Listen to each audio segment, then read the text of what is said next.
because they are so exposed to social media.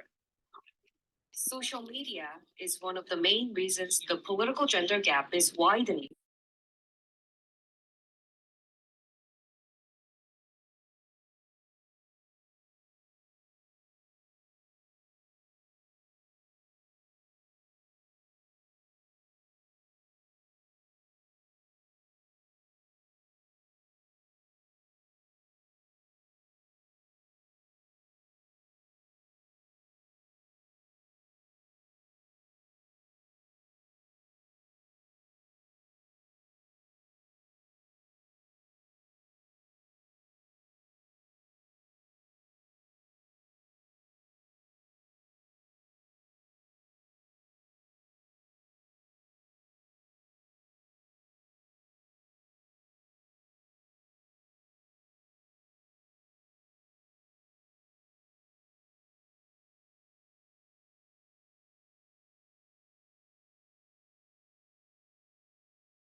All right, let's get started.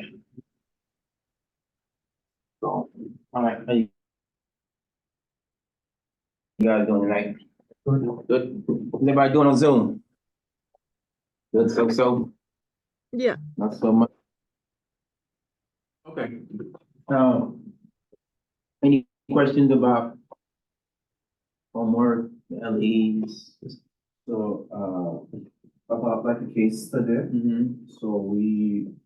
I mean, as my team, I don't know who is Ali, by the way, I don't know if I ever met or not, but we were three in our group, whereas me and him. Okay. So he, submitted our case study without even like a contact with us on Saturday. So I don't know how it's gonna affect our grade Okay. or anything. So, I mean, me and Ferraz, we've been working on that like a case study. Yeah. And we had like a exchange, I had like a WhatsApp number. We were like a texting back and forward. We were working, and then I realized that the third person didn't contact us, and he just like submitted Something. case study. And we can only submit one Right. project on Moodle. So did you submit, what you guys have been working on? No, Or you I just left it alone? there wasn't any option to submit on Moodle. So there's only one submission.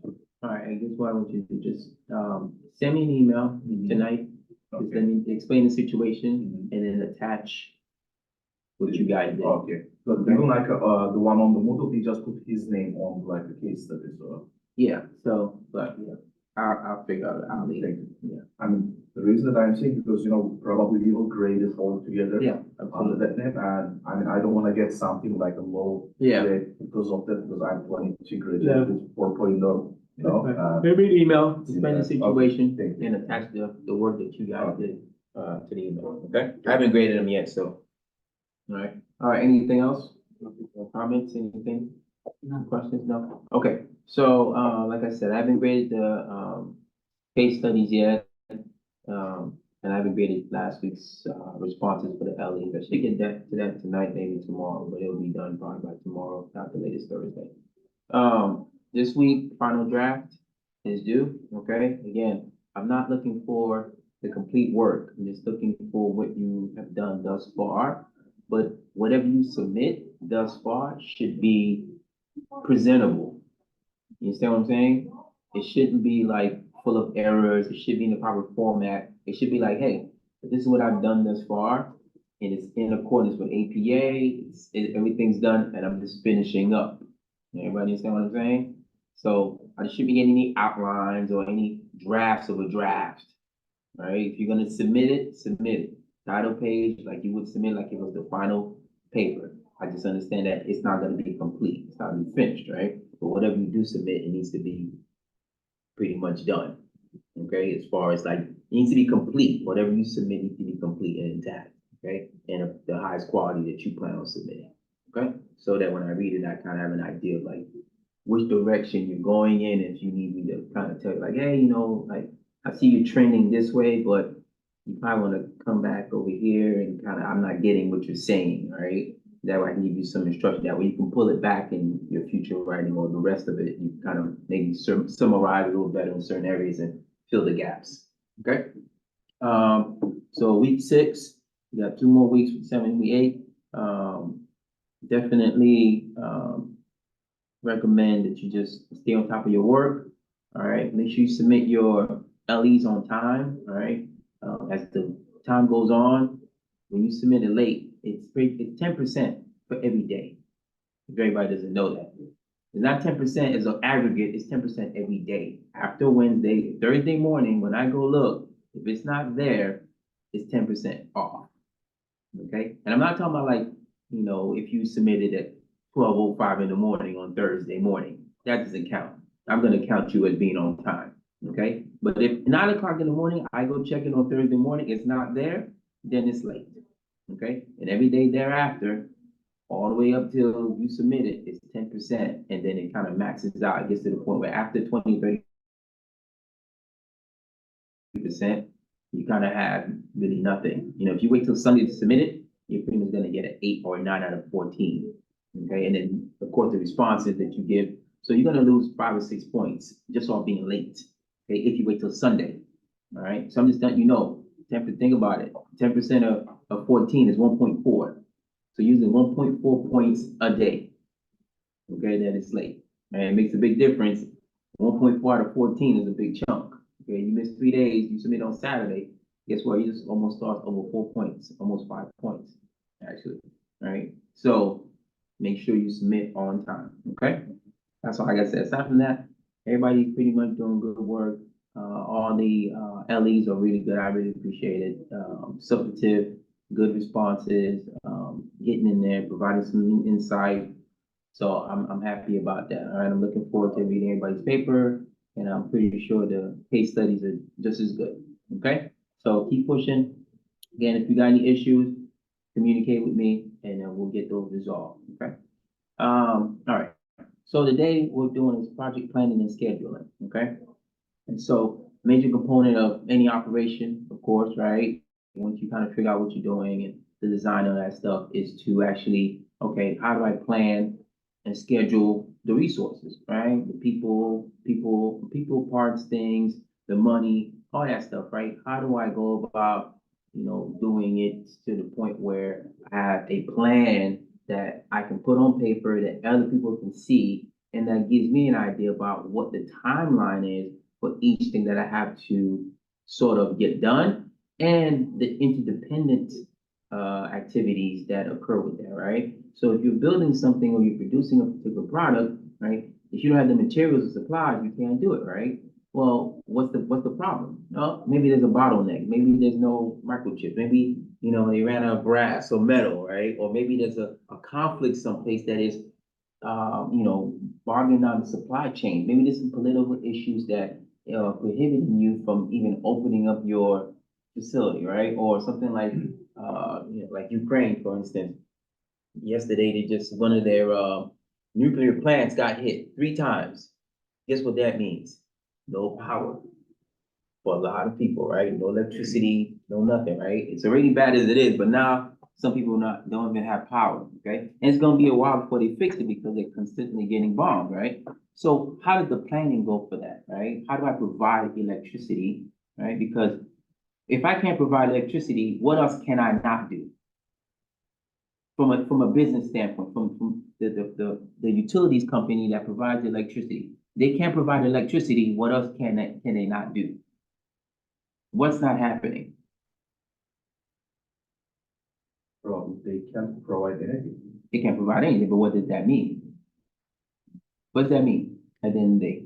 Zero production. Zero production, right? Zero production leads to what? Zero money, Zero money. right? Which leads to what? Close the doors. Okay? I can't operate. That means there's no revenue coming in. I can't pay the people. No one's working for free, right? At some point, I'm gonna have to decide I gotta close the doors. Okay? So now once the doors close, how difficult is it for me to get it back open? Is the question, right? How do I get the money, right, to reopen something that I kind of need to be reopened in order to make the money, if that makes sense, right? I need the electricity, so I can charge people, but I don't have any money to open up the electricity, you know what I'm saying? So all that planning and trying to understand, like, okay, what does that look like, right? Can I work with half shifts? What are the things that I'm dependent on to make this thing happen, right? How long is it gonna take? Those kind of things go into project planning and scheduling, all right? So we're gonna look into those things today.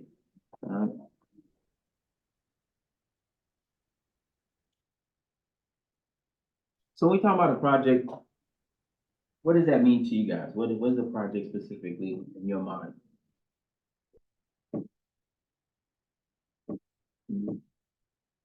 What's a project? Something we work on it, either something like a physical or like online content. It can be anything. Yeah, it can be anything, but as compared Create to something from like a zero to something maybe.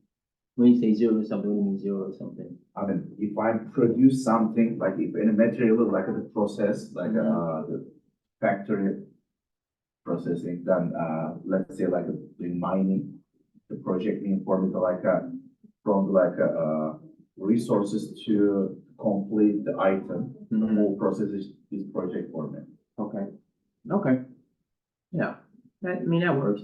So the difference between a project and other things is that projects are normally very, usually unique or one time. They have a certain time frame, right? We got a special project. We're working on A, working on B. Now, project planning, we apply that to our regular business operation because it's efficient and works. But when you have a project, it's usually a very specific thing you're doing, right? Hey, we're trying to, make that door handle, but we need it in silver or something like that, okay? You have that's your project, okay? And you have 3 months to get it done. And once you're done with it, then we put it into regular production and it's no longer a project. Now we're done with it, we move on, what's the next project, okay? So project has sort of a time function to it where it's a specific goal that we're going after in a certain amount of time with certain resources allocated to it, okay? And it's just not an infinite amount of just things that, just keep going. It's not a continuous process, right? It's not like we're making sugar or commodities or something like that, right? We're not. Sugar and water and those kind of things 24/7, right? I'm not making those 24/7. I'm making a prototype. I'm trying to figure out what I need to make it and what it needs to look like. And then once I'm done with the project, then I put it into production or design or whatever the case may be, but that project's done, okay?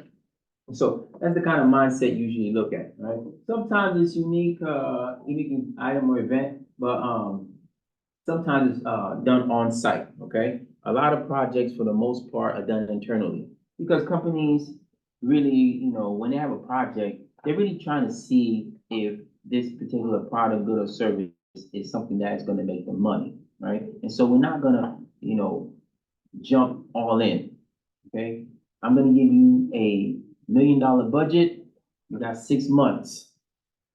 Then after the 6 months, show me what you got.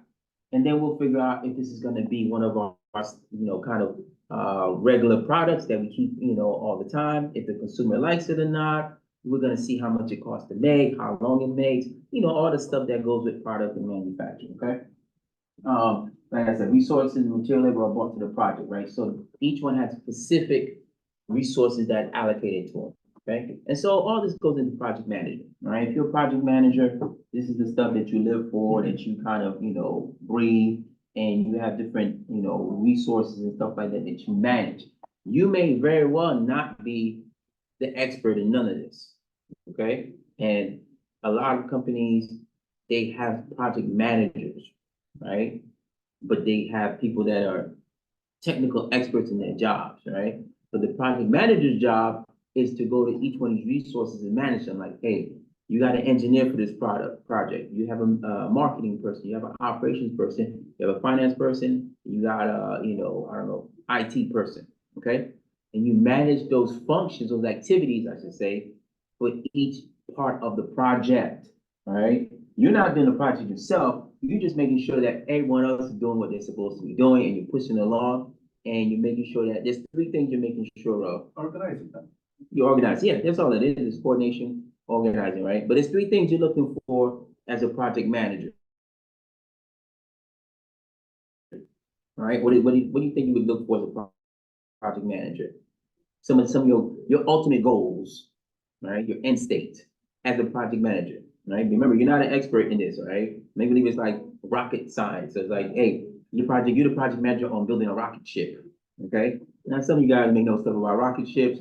I don't know anything about rocket ships, right? But for me, what would be my things I'd be concerned about at the end of the day? Fail at the project. Okay, fail the project, right? I want to be able to make sure I deliver what it is that they're expecting, right? Whatever we outline in the scope of work, that's what I'm expecting to have done, right? Okay, what's the next thing you have to think about? As you're going through the project, what are some of the things what's one big thing that you think about when you think Time about management. time management, okay? Time is probably one of the most critical things for a project manager, okay? Because guess what? It's so out of your hands. It's so out of your control, right? But they're asking you to control it, right? And it's very difficult because you have a bunch of people who have different things going on and they don't belong to you. And the other thing is that they don't work for you, so you don't write their evaluations, you don't do anything, and they don't care, right? Because of that, because they know you really can't do anything. The only thing you can do is go to their boss and say, hey, your guy's not working, but then their boss is gonna go, man, not my problem, I got my own thing over here, right? So it's very hard to manage those folks. Okay, what else? Maybe budget. Budget, okay? I wanna stay at or below cost, right? Whatever budget I allocated, I don't wanna go over, okay? It's always nice to have money left over after a project, right? Instead of cost overrun, and now guess what? I have to go ask for more money. No one wants to go ask for more money, okay? If you ask for more money, it's not good, right? That means you're not managing to pay the money right? Or you underestimated initially, all right? And it doesn't, either one is not good on you. It doesn't reflect well on you, okay? So we got time, we got, budget, and we got quality, right? Those are the three things as a project manager I'm really concerned about, right? I want to be on time, I want to be under budget, and I want to deliver what I said I'm gonna deliver, okay? So you always want to keep those things in mind, right? Those are just examples of projects, right? Okay, so trade-offs, right? Stay on schedule, stay on budget, meet performance, outcomes, right? And really, you know, they're all necessary and they all kind of the same weight, because if you go over budget, but you meet the performance outcomes and you stay on schedule, and the product comes out the way, you know, they want or even better, then usually the cost overruns are kind of looked over, because they know that they'll make up the money in sales or whatever the case may be. But if it doesn't meet the performance outcomes, right, it's subpar, and you ran over budget, you probably have some problems, okay? And staying on time, probably, you know, more critical than anything else, because again, if you have a client and you tell them, I promise you, I'm gonna have your house built, all right? Anybody ever build a house here? Or bought a house and they get new construction? No, or anything, any facilities or anything like Or that? let's say like a cyber truck. Yeah, like it's not, When exactly, Tesla first perfect. announced, they would say like they are gonna start to give people like a 2022 or Mhm. something like that, I believe, which they postponed almost more than 2 years. 2 years, right, exactly, And they right? lost like many customers, they got their deposit back, They got their money back, right? and they just bought like a Rivian or another brand. You have to deliver on time, okay? If you don't deliver on time, you should have a good reason. And on top of that, if you wanna maintain or retain that client, you need to get some incentive, right? Hey, we're sorry that it's late. We will give you $100 off or $1,000 off, or we'll give you the extra kit, the special, I don't know, water kit for the Tesla, I don't know, you know. But in that example, like if, I don't know if you follow or not, but like they pretty much super late Mhm, on their announcement, mhm. and they didn't meet like the performance outcomes as well. For No, example, yeah. they promised like a higher range of the car, Mhm. the better like material quality, which they demonstrate like Right. the ball, and they like crack the window or something like that. But it looks like it didn't affect anything. Yeah. So how come it's possible? So- So they couldn't like meet any requirement on this like objective, but they still. So why do you think, Come on. why do you think that, why do you think that happened? Why would you think that Tesla didn't meet the performance requirements, they were not on time? Why do you think that happened? I'm sure they probably went over budget, and I have no idea, but I mean, my point is like they didn't meet any of these, but they are still like a kind of successful, or their sales are better than they expected. So Sure, sure. I'm I sure mean- they adjusted their expectations too. I'm sure they adjusted their numbers after they realized they're behind schedule, right? So you gotta account for that also. But more than likely, a couple things probably happened. Well, you gotta go back to the source and kind of figure out, okay, what was Elon Musk trying to do? All right, he was trying to get into this particular space, all right, because up to this point, Teslas were only roadsters and 4 doors, right, 4-door cars, right? But he wanted to get into the truck space, right, SUV, that kind of thing.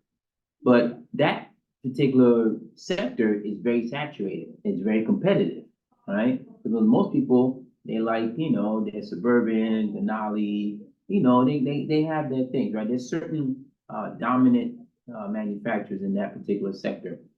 But Elon Musk wanted to get into it, right? So I can imagine that he probably put a lot of pressure on the design team, right? And the design team probably said some things and they could do, they probably couldn't do, right? And just to kind of get him out the door and like, okay, we'll get it done, right? And it's probably that's why it took so long because, at the end of the day, you're right. It's supposed to be bulletproof. It's not. Okay, it's bulletproof against low caliber, right? At 22, if you guys feel the calibers on weapons, a very low caliber gun, you can shoot at the Tesla. If you go high caliber and it's supposed to be bulletproof, it will rip right through the Tesla. Okay, rip right through it. The hubcaps we're talking about, right? The wheel covers, right? Supposed to be a certain type wheel cover, certain wheel, didn't deliver on that, right? So what I'm going at is that they probably made a lot of mistakes in the design phase, right? And instead of just saying, look, we need more time or we're not gonna be able to do this, we need to redesign certain things because the engineering is not gonna work on it, right? Or it's gonna take some time to really figure it out. He just kept pushing, right? And then realized that it's taking us longer to figure this out, okay? And so then you have to tell the consumer like, hey, we don't have it. We can give you something, right? But we're not giving you what we promised, right? And this is what we got.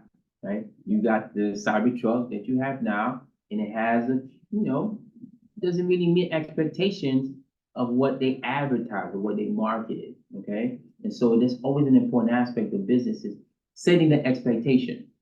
Right? You set your bar too high, right? What they say, you overpromise and underdeliver. That's what's happening right now with the Cybertruck, right? Granted, people that why do you think that they're selling? Why do you think that they're selling better than they thought? I think that was my question. I No? have no idea. They're probably selling better than they thought they were gonna sell because there are probably people that weren't looking at the Cybertruck to begin with and have seen it and like, oh, I want one. That's basically what it is. I think there's no logical Yeah. explanation. Yeah, the people just saw it and they're like, okay, I like it. It's new. It's like the iPhone. When the iPhone first came out, even now, people stand in line for hours for the new iPhone.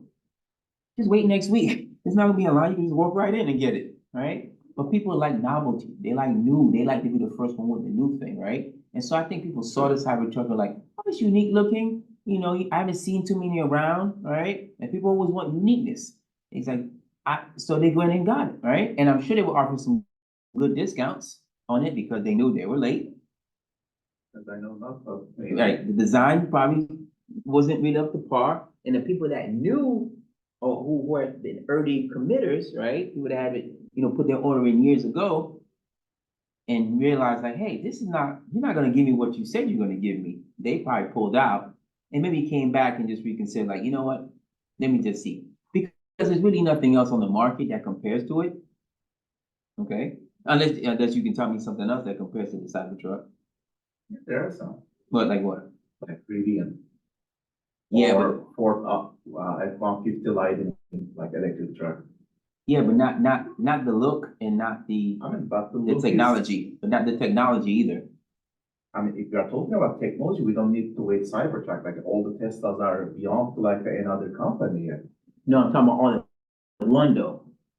That's the only difference, is all in one, right? You have a Cybertruck and you have all the technology that you would get in a regular Tesla. That's driving. Right. So you don't get that in a F-150. You don't get that in a Denali. You don't get that in a Suburban. Those not the way Tesla looks. True. Right? That's what I'm saying. Not even close. Right. Yeah. So you don't get that in those particular those vehicles. And so, and again, I don't know. You're right. We don't know. Right? We're not sure. These are just speculation assumptions that just seeing how the market has been before and understanding some of the other dynamics, like I'm guessing, right? But no one actually knows except Elon Musk and his crew, right? Who would actually design the damn thing. Okay.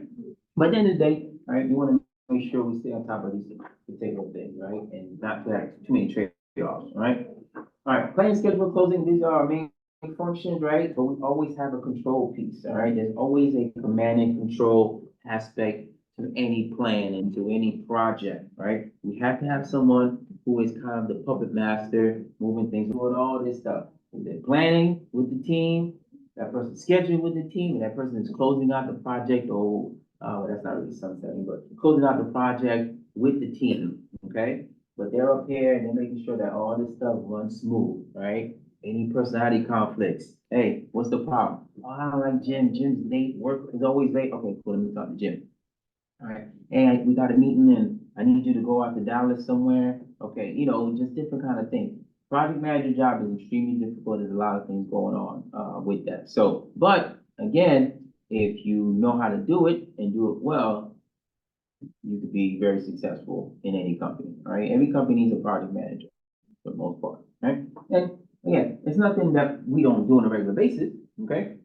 You project manage every day, all right? You get up, you got a plan for what you're gonna eat, you got a plan for what you're gonna wear, you got a plan for where you're gonna drive, how you're gonna drive, when you're gonna get gas, when you're gonna get food, when you're gonna do your work. So you project manage all the time, right? Nothing unusual. Just the scale of it is different and maybe you're not so familiar with what's going on per se, in the company with that particular, area, but you don't need to be the expert in an area to project manage, okay?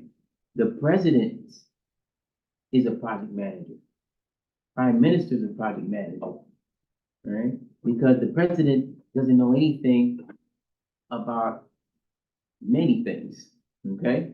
But guess what? They have a board, right? They have a cabinet. And that person is making sure that, hey, even the president is not even the project manager, to tell you the truth. The chief of staff really is the project manager, or the heads, the cabinet heads, right? They just kind of advise the president on what we should do overall. But at the end of the day, those cabinet members are really the project managers.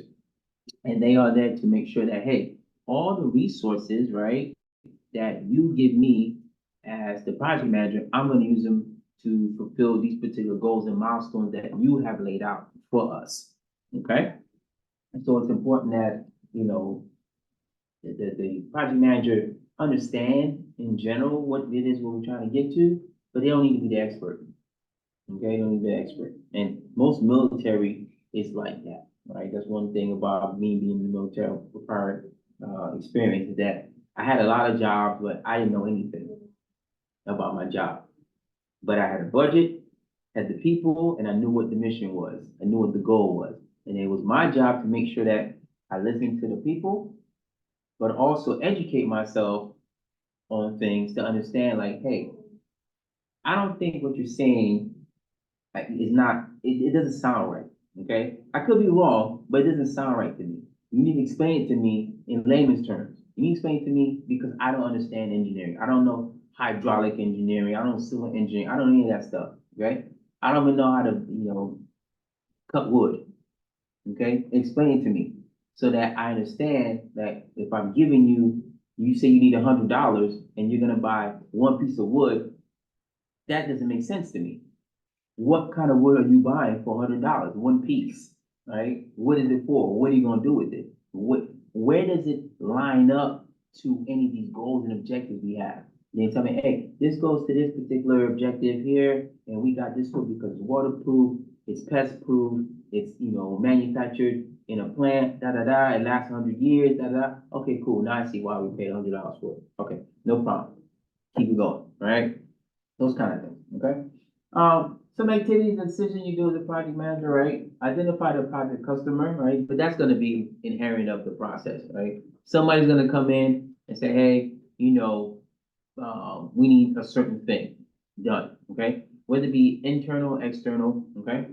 And when I say internal, a lot of times companies have, projects going on internally that are, so for instance, when I worked at, Care Fusion, they're a Fortune 500 company, and they make, medical devices. So when you go to the hospital, you see the modular units that they kind of push around, and take your vitals and all that stuff, then they take it, they move it around someplace else. They make all those components, right? But my job was, I was a business analyst. And so I would get projects or get stuck on project teams, and what we're looking at was the processes of the sales processes, basically.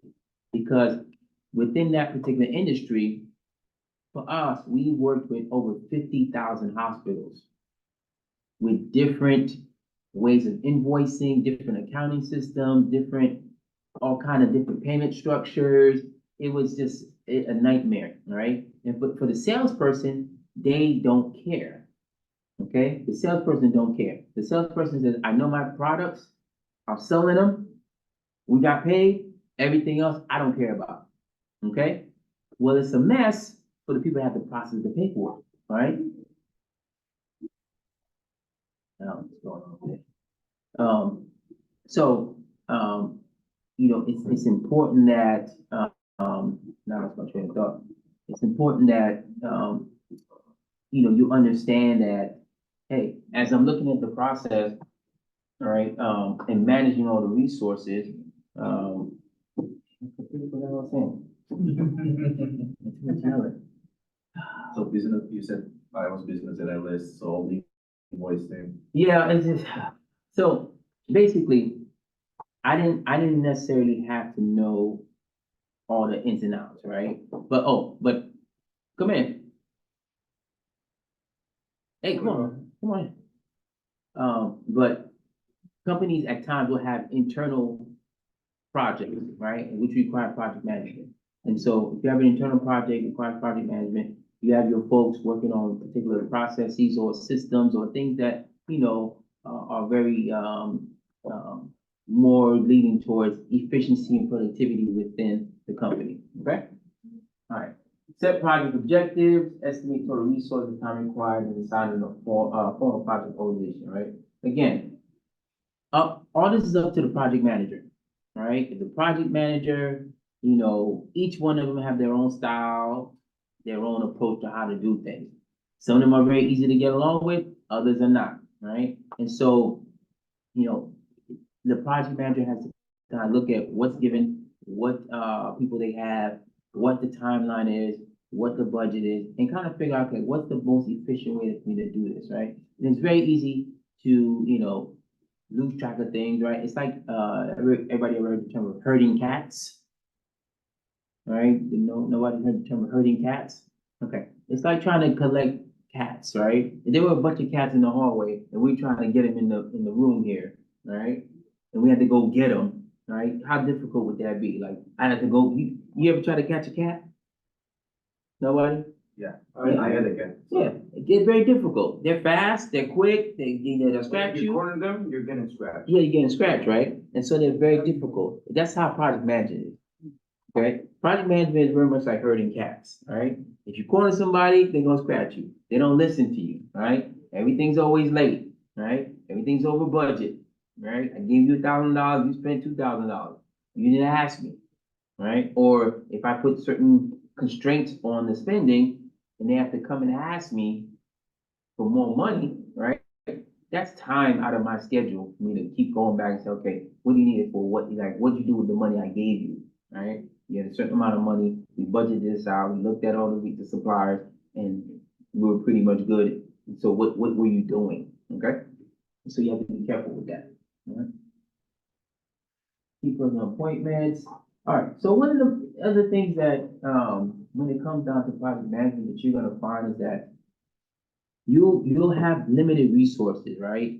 You may very well have one person who's on 3 different projects because that person's your only materials engineer, right? Or civil engineer, or whatever the case may be. So you have to remember that that person has 3 different projects, and that's not even their normal job, right? They have a boss, right? That they go to the desk and they do their thing, and then they get, oh, you're gonna be putting these 2 other projects. Right? So now they have 1, 2, 3 bosses, basically, all right? And they still have the project manager to deal with, sort of, right? And so, but the project manager themselves, they have to answer to all these people, okay? Because because they're the clients, right? When we talk about internal projects, the department heads, whoever commissioned the project, they're the client, okay? Be the internal client, okay, or external. All right. We talked about that already, but, all right. So again, for each task, this is, kind of mundane, but, all right, we kind of break down, the work, okay? And so when it comes down to how you annotate all this, right? There's levels, right? The beginning level is level one, just like when you're writing your, I don't know, your report or dissertation or whatever you're writing, right? The general topic is one, right? Everything else is a subset of that particular topic, right? 1.1, 1.2, but this is level two, right? And then now you have, under planning supervision, you have the different areas, right? That's level three, right? And so as you go through each level, right, what do you notice at each level? What's happening? What's happening in each level?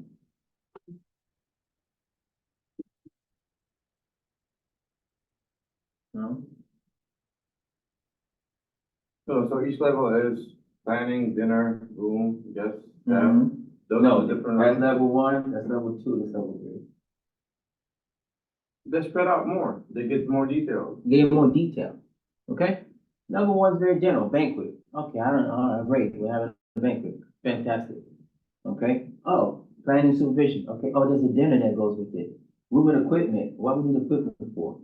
Yes, okay, oh, we need some waiters, staff, oh, we need speakers, why? Because we're gonna have music maybe, or someone's gonna speak, right? Okay, cool, no problem. And then under that, we have a lot more detail, right? This is now, I got my teams, right? And I'm saying, hey, planning team, budget team, disbursement coordination, I just have one team that's planning and supervision, or I have one team that's dinner, right? This is your thing, okay? So now this becomes mini projects for those people, okay? Because I'm up here, okay? And I'm managing all these pieces, but I have somebody in charge here, somebody in charge here, somebody in charge here. Like an umbrella. Right, basically, right? And then underneath that, that person may decide that they want to put somebody in charge of each one of these sections, right? So you get more and more detail and you get more and more focused as you go into the levels, all right? Technically, like the project managers are, responsible for like a connection between each teams, right? Absolutely. Okay, but my question is, let's say, team, planning, And supervision. Mhm. yeah, supervision, and let's say speakers. Mhm. So they work individually as a team.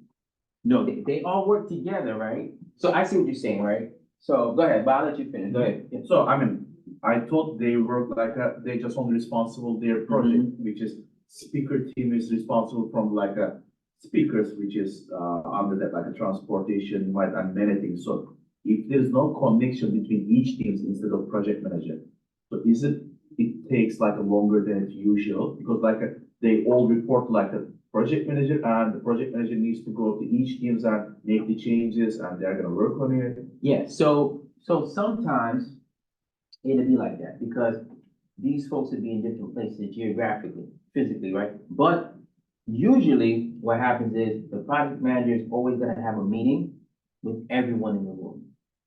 And so that everyone's gonna get a chance to talk to each other, and they're all gonna have access to each other. Okay. It's not a That's my silo, question. there's no silos here. It's all boom, boom, boom, we all talk to each other.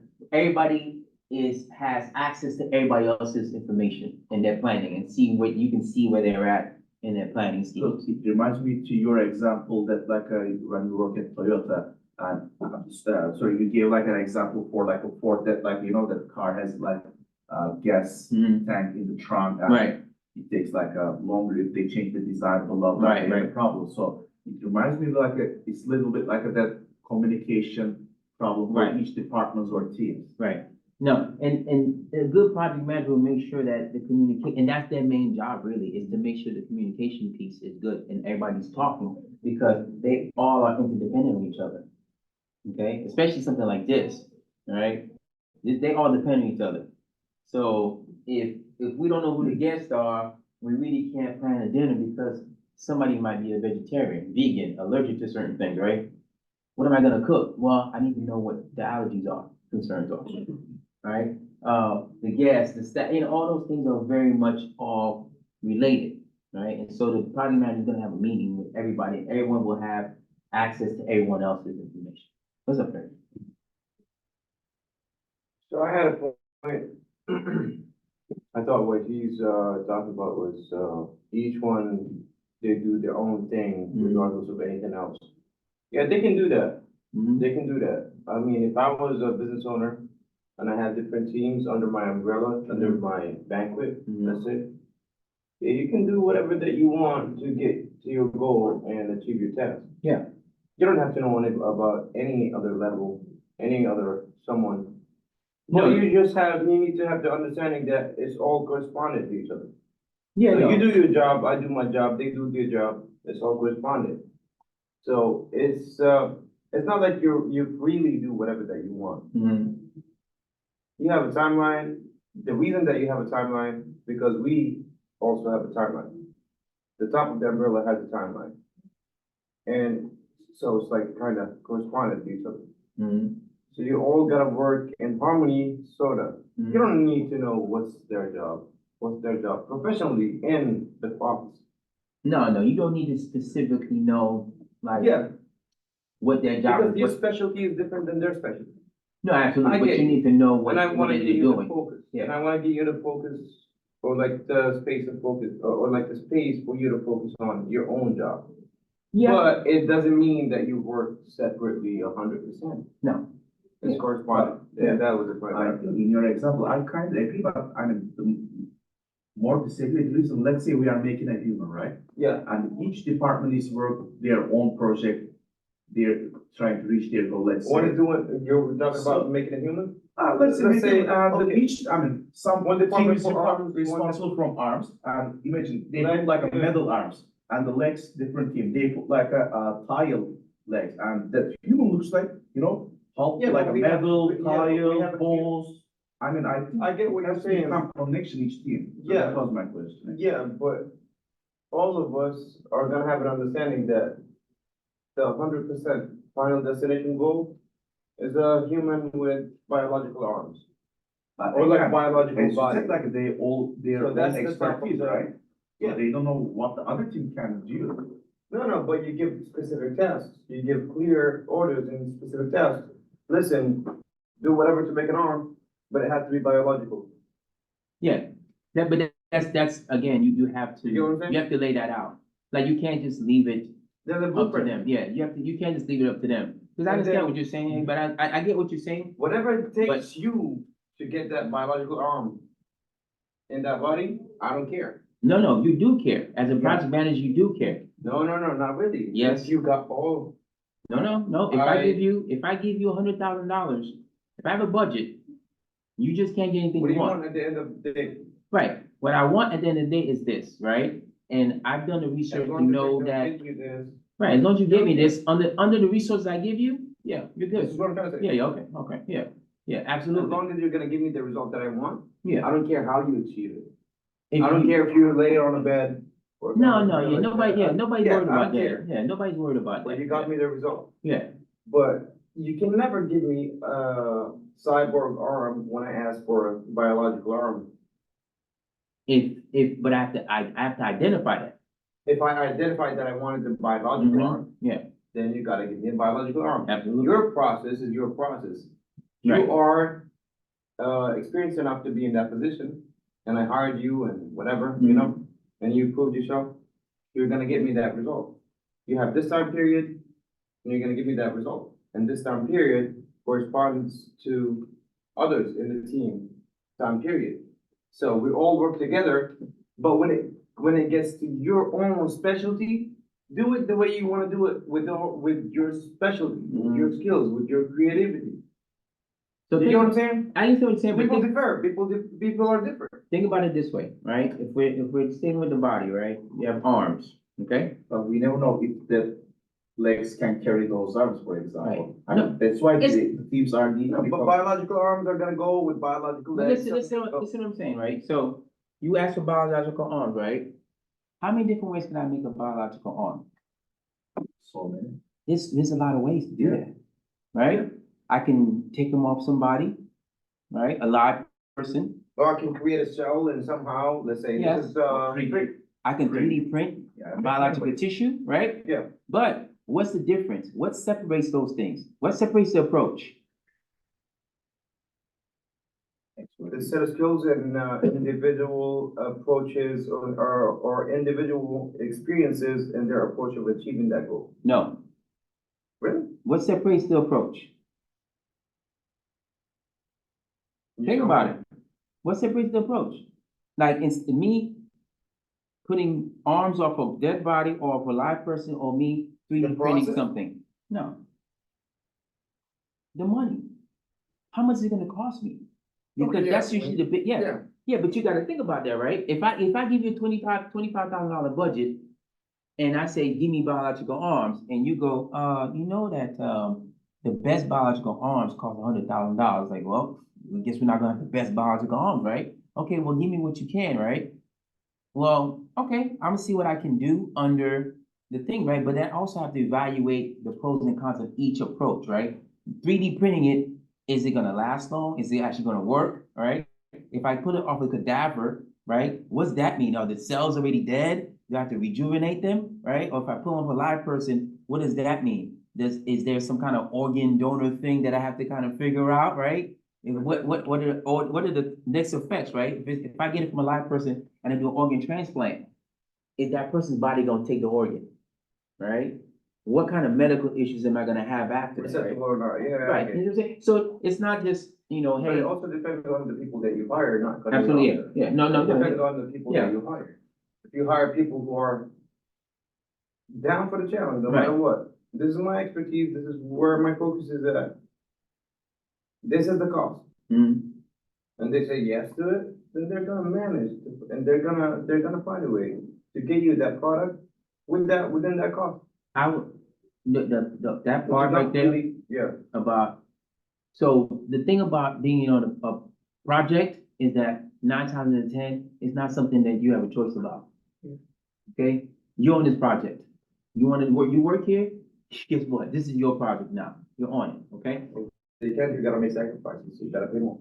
Maybe, but if somebody's working in the company and they're getting salary, they're not gonna get paid, right? Yeah. Not till after the project is done, if there's some kind of incentive, which there usually is, But right? you're the owner, you don't need. Yeah, oh, yeah, if you're not the owner, even if you're the project manager, right, and you know, certain project, if the project gets done sooner or faster or under budget, usually the company will give you a little bonus. They'll give the team a bonus, right, an incentive, because it helps you speed up, right? But what you're saying definitely makes sense. Both you guys are making valid points.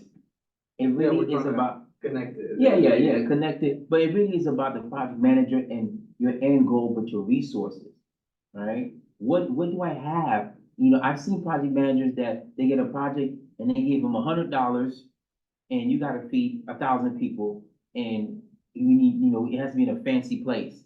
You give me $100, you're gonna get maybe, I don't know, some peanuts and some water. I And don't that know. happens in real life. Yeah, That that's, happens in my country a lot. right, that's exactly, that's, We got a vision, we got a Mhm. project where we have the intentions to do it. right, And then they pay like, this is gonna cost us $100, I expect $100. Right. $100,000. right, Of a product. And then the third party, fourth, fifth, whatever, they take that money, I wanna keep some, and give you this much, it's closer. Yeah. I wanna take some, this. there's always somebody And taking a then you piece end off up- it. You end up paying $100,000 for a product that is worth 10,000. Yeah, that's the way Because it everyone works. pocketed or like slack. That's the way it works, right? Right? Like we talked about with the computers, right? What I tell you, how much does it cost to make an Apple computer? Less than 100. Less than 100, right? But how much do they sell these things for? Thousands, okay? Granted, Apple smart, they are the middleman, right? Yeah, but that's different, that's marketing. No, Apple is smart in the sense that they're That's doing what they're branding. doing. Right, they're smart. They cut out the middleman, It's a right? brand. But most products don't do that, right? This product, let's just say this mouse here, right? This mouse probably costs 30 cents to make. It'll Yeah. cost you 20 something dollars at the store, maybe $10 And at that's why, Walmart. this is why people on TikTok drop shipping are making trillions. Yeah, making big money because they cut out the middleman. Millions. Yeah, you cut out the middleman because I know, this is why everybody's heard of Alibaba, right? Alibaba, you get everything at cost or pretty cheap, and guess what? You just slap your brand on it. Imagine a product for 0.55 cents, Yeah, right? And you you mark it sell up. it for 20. yeah, you sell for 20, right? That's business. That's just business 101. That's just the way the world works, right? I don't have a problem with it as long as I get the product that I want.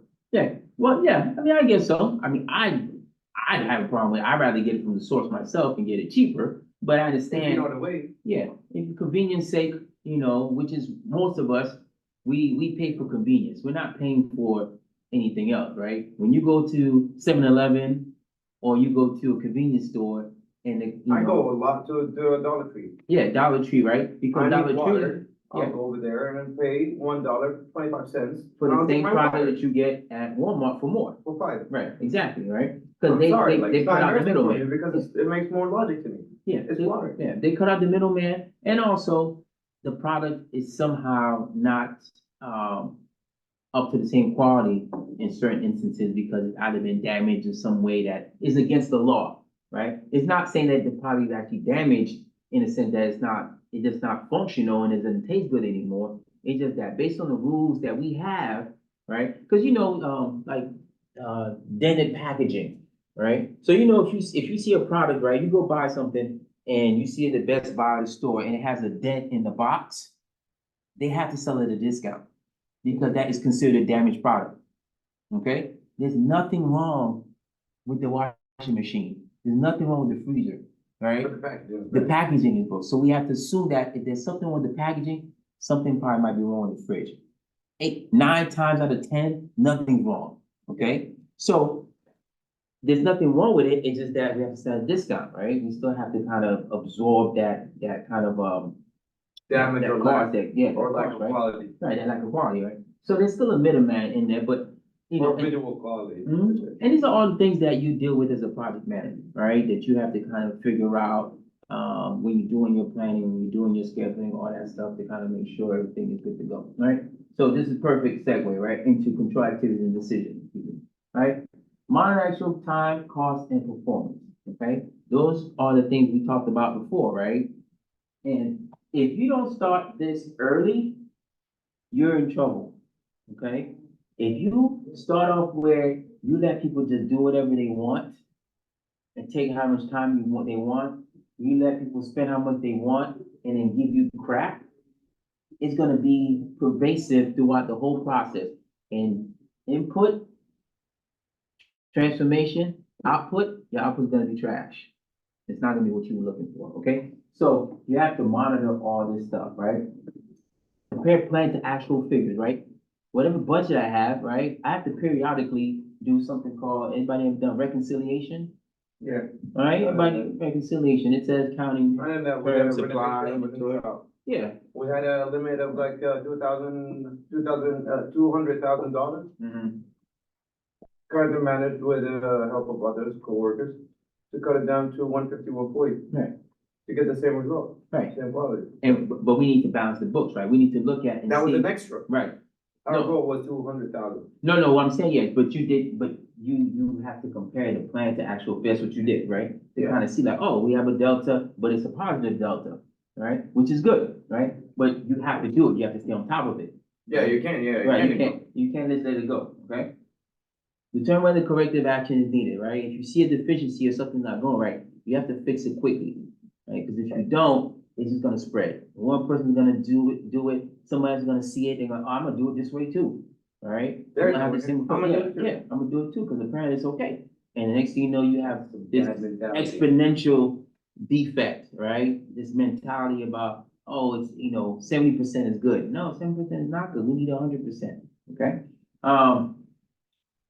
Evaluate corrective action and take appropriate corrective action. And this is one of the areas where if you don't stay on top of all these things, especially when you see a deficiency and you don't correct it, it may be too late to take corrective action.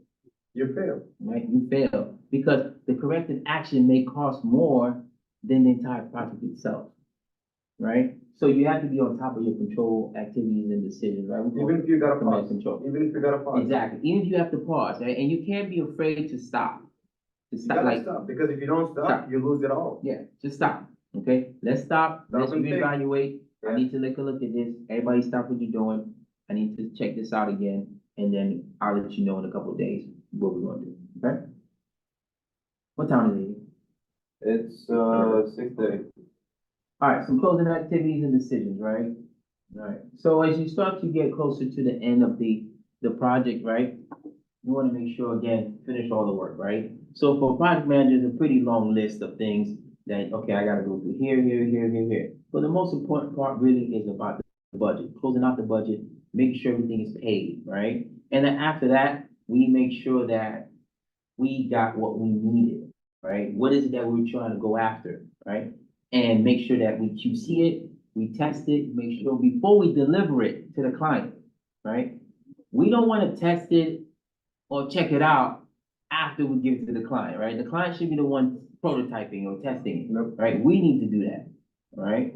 And so we know if there's some kind of flaw, something's wrong with it, we can go back to the lab and say, look, it came out pretty good, but there's some things that we didn't expect that are happening. And so we need to, like like the wheel cover popping off, Yeah, right? yeah. I'm sure they ran that test probably a They million stopped doing times in the lab, They stopped doing right? it though. Oh, they stopped doing it? I have no idea, right? But they probably tested it a gazillion times and it worked just fine in the lab and then it gets on a real road out with, potholes and all this other stuff. And then all of a sudden it's like, whoop, whoop, whoop, whoop, whoop. Like, wait a minute, this is not, it's not looking good, right?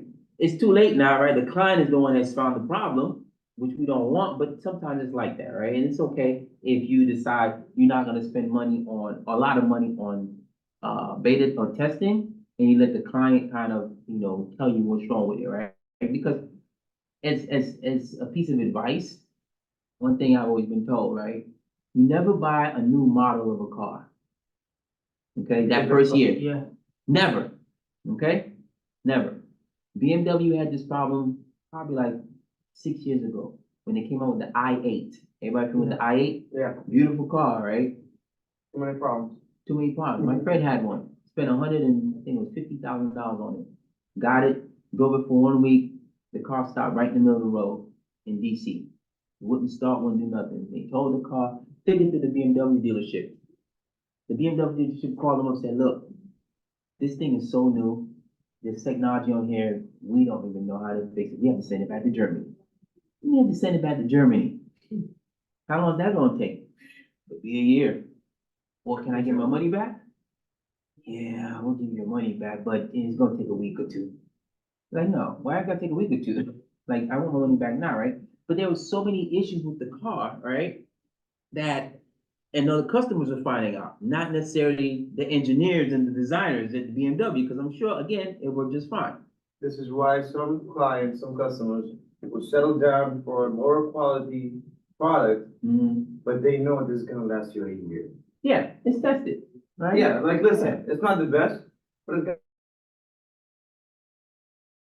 gonna do you the job for a year. Yeah, if that's what you're looking for, right? But Yeah. if somebody's buying an i8, they're not looking for just whatever. You Yeah, expect an they're buying an i8, they're buying a luxury car that is like, Like in Those SUVs, technology. like in Maybach.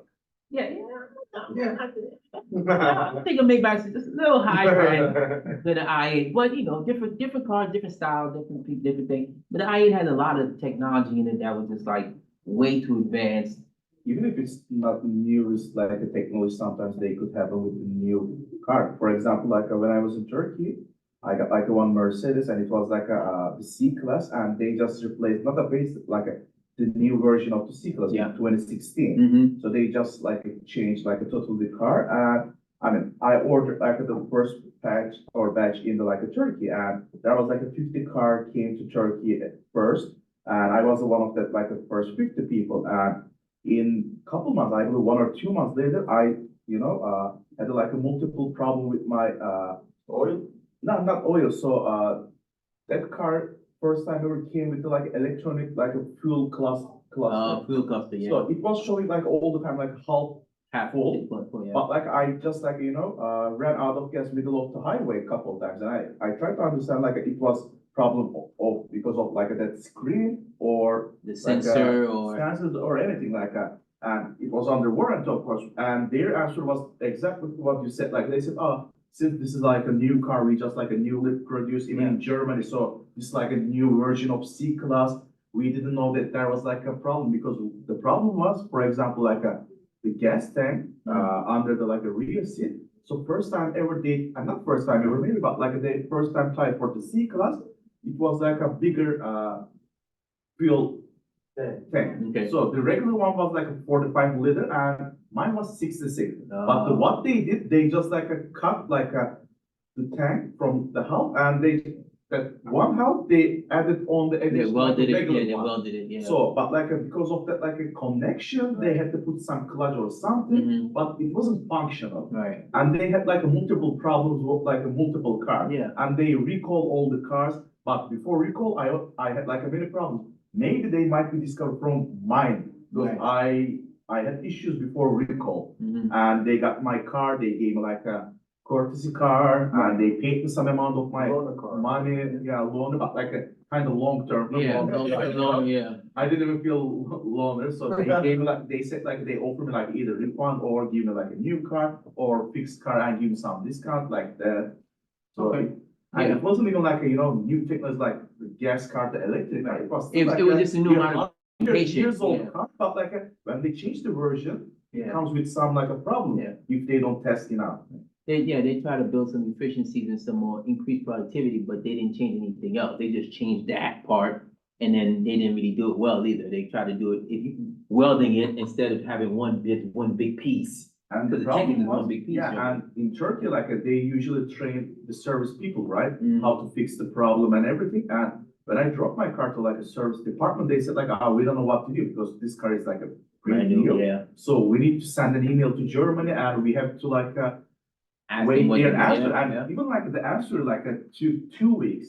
And my car just like stay in the like, their garage or service. Yeah, just, 2 weeks yeah. to just receive one simple email to how they can Yeah. change part or how to fix it. right, yeah. So, It's definitely, with production, They don't want manufacturing. that, the customer doesn't want that. No, customer They don't want that. that because they lose money, they gotta Yeah. compensate for it. It's not They gotta make it just, up for the customer, But they don't it's- wanna lose their reputation. And then I the gotta say, customer that's the doesn't most wanna lose important thing. time, doesn't wanna I think lose reputation so- is more important for them in this yes, case. absolutely, Yeah. right? Especially you're talking about Mercedes.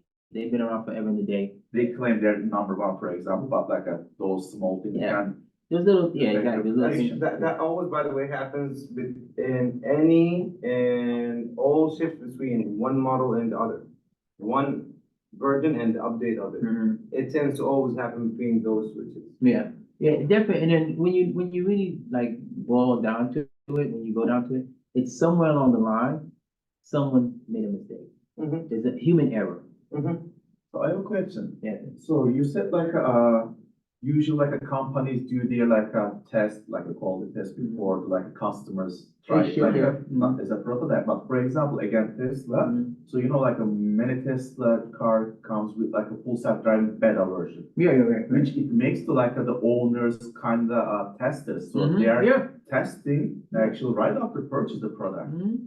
So they are like testing and their feedbacks are going to Yeah. like a Tesla bag, and they are just like correcting if there's a problem or make it better, and they just release another software update. Right. So, but like, okay, if they decided to do, okay, let us like a test first, then release for the people, they might lose money, time, or. Right, yeah. They lose market, they I market share. believe sometimes like a better if let your customers can Right. But, test for you. in that example, what's the main difference? What's the difference? You need to have the capacity to compensate for whatever errors. That's true, because that's the whole plan, is that you're going to go ahead and fix whatever you find you're gonna fix. You took that sacrifice. Right. You gotta But own up to it. what is the difference here with that Tesla did? Between you buying a Tesla and just driving it and then things go wrong and what you're saying happened, what's the difference? The first one, the mistake falls on you and you don't get compensated for it, or you don't get like, something in return back for No, that. both mistakes are on Tesla. Both things are on Tesla, but in what you're saying, right? Tesla let them know, right? It's a beta test, Mhm. okay? And even when you accept and acknowledge I and was trying to say in a continue bad for way, the but Yeah, test, so I see what you're saying. it says like, you have to accept all this like. Yeah, you have to, feature, blah, blah, blah, you like, accept it's a what long- responsibility obligations, you know this. We're is a letting beta you know, test. we're letting you know, heads up. Actually, they going just on. make you decide little for bit the, they experimental. don't responsible for everything, Right. basically. Yeah, Yeah. basically, right, yeah. So because you know it's a beta test. Once they do that, then they know that they're letting the It's a consumer difference in test the it. agreement. Yeah, absolutely, It's a right? difference in the agreement that you signed. It's a difference in getting sued and not sued. Yeah. But I still heard like, they're, having big trouble with this like a lawsuit, even like, Yeah. as a customer, I if think you they took sign it up, out. I think accept. they took it out. I then they took out that particular, software piece because it wasn't, it's still not working to acceptable levels. But I for the, would feel more in comfortable, DSB. I would feel more comfortable with a business and a brand that says, listen, we already knew that there's a potential for that, Yeah, and we included it, and we like kinda hinted it out for people, even if you hint it out. Yeah. I'm okay with that. right, And as soon as, things hit the fan, you took care of it, and you were like, yeah, no, we know, we already knew. right. I feel more comfortable with that. I'll buy it from you again. No, yeah, and a lot of companies, the thing is that all the companies, when they produce stuff, they don't want to say anything like it because in their mind, there are no defects, right? If I even say like, oh, there might be something, that's not what I want as a company. That's not what I want to say. What I want to portray as a company is that this is the most flawless piece of machinery you're That's ever gonna fine. get. There's no mistakes, there's nothing wrong with this. It's perfect, okay? If you get it and something breaks on it, you bring it back, okay? That's what guarantees are about. But you can say that for brands that are old in the business, Mhm. and they have been doing this for too long. Yeah.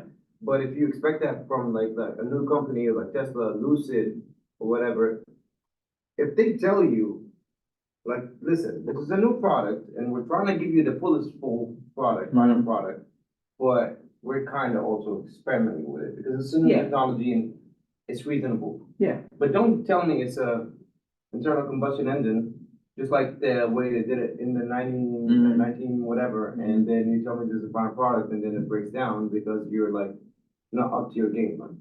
Yeah, That's no, different.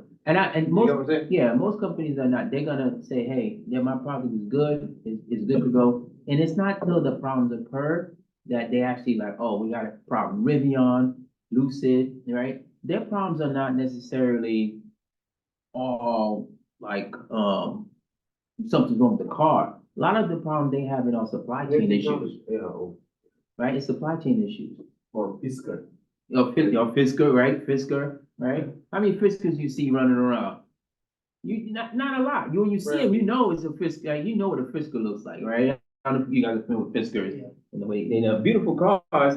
They're just very, they're very unique looking. But- Yeah, like it. There's so big taxi. So many issues. So many issues, right? And so it's not always just a matter of the quality of the car. Sometimes it's supply chain issues that affect the production in the car. This is why Rivian is having problems now. They have supply chain issues because they really haven't become efficient in their manufacturing process. It's a good right? product. A lot of waste. It's a great product. It's It's a great product. But if it costs me 60,000, 70,000 to make, but I can't sell it no more than 50,000, I'm gonna go out of business. Yeah. And that's what's happening in Rivian. Rivian, the cost to produce their cars is more than they're charging the consumer. And That's so not good for the business they're at in the all. red, right? They're in the red all day, right? This is why you have different models of cars. This is why Tesla is the way it is, right? Because Elon Musk is like, it cost me this much to make the car, right? Lithium battery, all this other good stuff, right?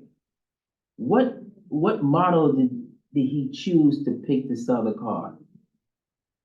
What do you mean? Go again? What business model did Elon Musk choose to sell the Tesla? What way? More affordable car. Or No, what way did he choose to sell it to the consumer?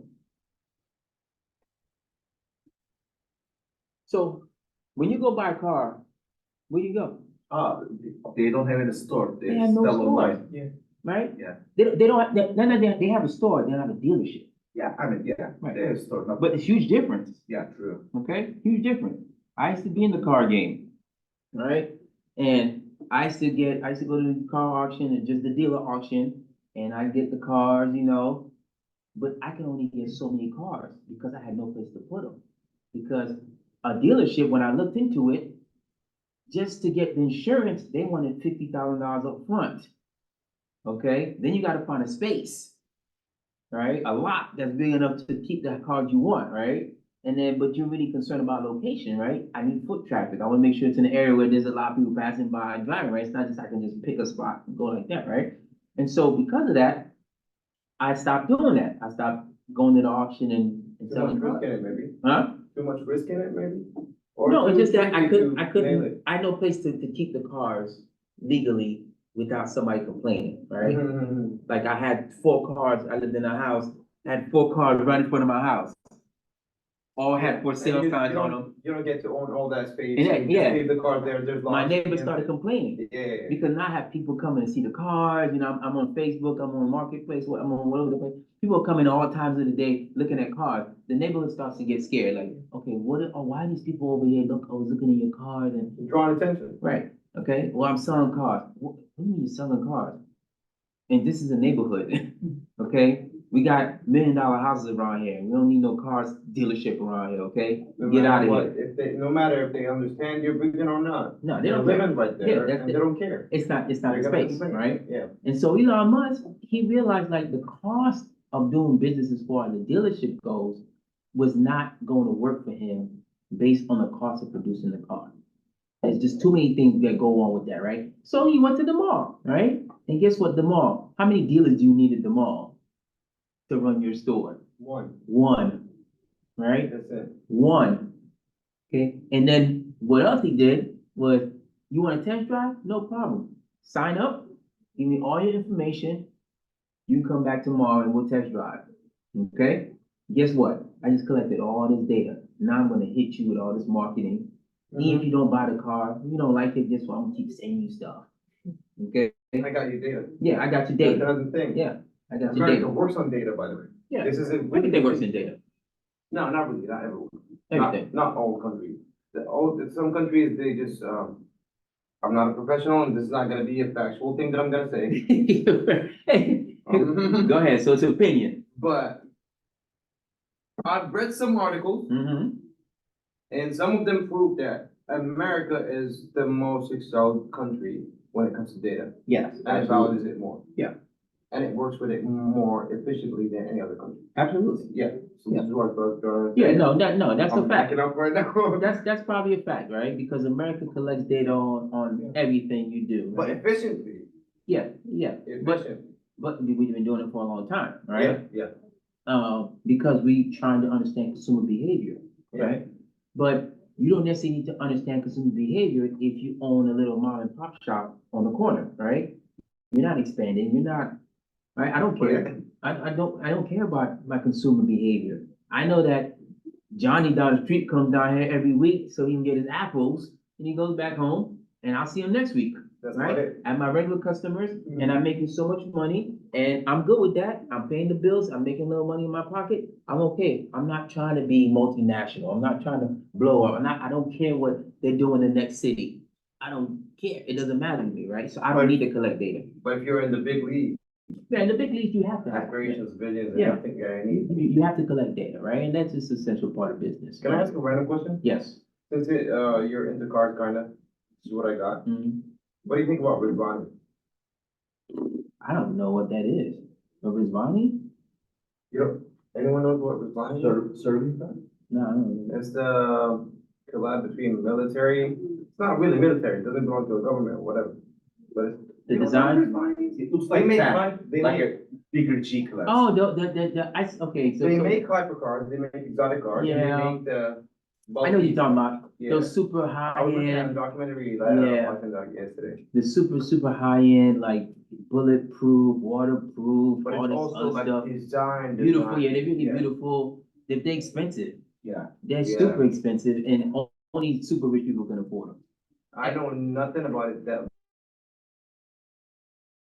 much yet, No, but I I seen, thought someone else would know. no, I've seen a couple things on it, but I already don't know because it's out of my price point. And also another thing to bring up, I was watching JRE, Joe Rogan, Mhm. with Elon Musk, and Elon said, like Joe asked him, between all your businesses, what is the toughest? And he said, cars. Yeah. Cars. Cars are tough. Cars is the toughest. It's a tough business. I'm shooting missiles and like, Got space sense, yeah, got SpaceX sat, and whatever, yeah. but that's way much easier than cars. because cars rely on consumer behavior. Space does not. Starlink does not, right? I'm gonna put a rocket in the air, cool, do that. I'm gonna connect satellites, cool, do that. I'm gonna try to sell a Tesla, good luck with that. Good luck. Okay, good luck with that. You're gonna make a Tesla because all the components in the Tesla, you know, there's so many things going on, LiDAR, radar, lithium battery, you know, image segmentation, there's a whole lot of things going on. And then that's just the kind of the AI component of it. We're not actually talking about the engineering aspect of the car running and understanding Like a typical car. powering the car and, the suspension and that kind of thing. We're not even talking about that yet, right? And then the paint, All that new stuff, yeah, you gotta make it fit yeah. the stereotypical mainstream car industry. That's why he made the $30,000 Tesla. Right? Not as fancy. Model 3, Yeah, Model 3, right? I was gonna buy one. I Yeah. regret not buying one. I mean, Okay. I'm buying. Cause I bought a Hyundai for 31,000. Yeah, that's good. That's good. Hyundai's a couple, we were talking about Hyundai, what, a couple weeks ago? Remember, I think, it was Hyundai and Kia? Yeah. Yeah, Design and how well they come, yeah, they like done really well, for themselves, and they're starting to get a bigger piece of the market share and all that stuff, but again, they've taken baby steps and, she's done. I love what they're doing. Yeah, I mean, they're becoming great cars, and some of them are just beautiful, like, But they still got transmission issues. they're still Hyundais. That's the problem. The brand needs a remake. And that's not the only problem, I believe. So from like a different perspective, for Mm. example, like again, the Tesla, the reason that they are selling a lot, or even if it's expensive or thing, first, like access of like the public chargers for Tesla is like more Yeah, convenient. I mean, for example, Tesla has more than 55,000 different like public stations all around the United States. Yeah. And all the like third-party companies in total, let's say the same amount, but you cannot find as much as like Tesla supercharging, Right. for example. Right. Or for Tesla again, like that full self-driving thing. So none of the company like Hyundai, Kia, or I mean any company, they don't have it. With the cruise control, the speed, and then the steering wheel assist, But but it's then it's not as efficient I mean, as Tesla. It's No, not it's about at all. efficiency, it's not even close. It's It's not even Yeah, close. it's not even For close. example, I had like a Honda Accord before, like a brand new, and it was, as you said, like a line control, cruise control. It was trying to keep you in the line. Yeah. It's the, okay, Well, yeah, at the but highway, there- but now I have Tesla and I have full self driving. I just like set the destination, I am just like a, Yeah. they're like, you can do even that. like a stop sign, lights, pedestrian, like a car going, like, it's like a video game. I'm just like, Yeah. doing my thing and car taking wherever I go. You can't do the same with I don't recommend drunk drive, but you can do Tesla. But that, a lot, but when you look at it and the cost and the time that goes into it, not as much now, because that's the thing. Can you scale? Right? Scalability is probably one of the most important things about technology, right? I think how they are selling Tesla is not just like, oh, we have electric car. Because they Right. know like an electric, but they sell most like networking and technology, I think. Yeah, that's what it is. So, Yeah, it's a For complete. example, like when I meet with the people, they're asking like, how do you like your Tesla? And I said like, I think it's an ugly car. Right. I didn't like before I buy Tesla, but now I'm seeing like, I love why it. it's, It's like the iPhone Yeah. of cars. Yeah. so whoever Become a- consider buying Tesla, they ask me my opinion because I have a Tesla. They said like, oh, do you like recommend us like why we should buy a Tesla? And I said like for me like only two big reasons. Networking, which is like Right. networking is like charging stations, and the second thing is like a technology, like a full self driving. Right. I mean, besides that, like yeah, I agree with like in other things. They're gonna, so soon enough, there's a company, it's gonna IPO here probably the next month or so, and they're building universal charging stations.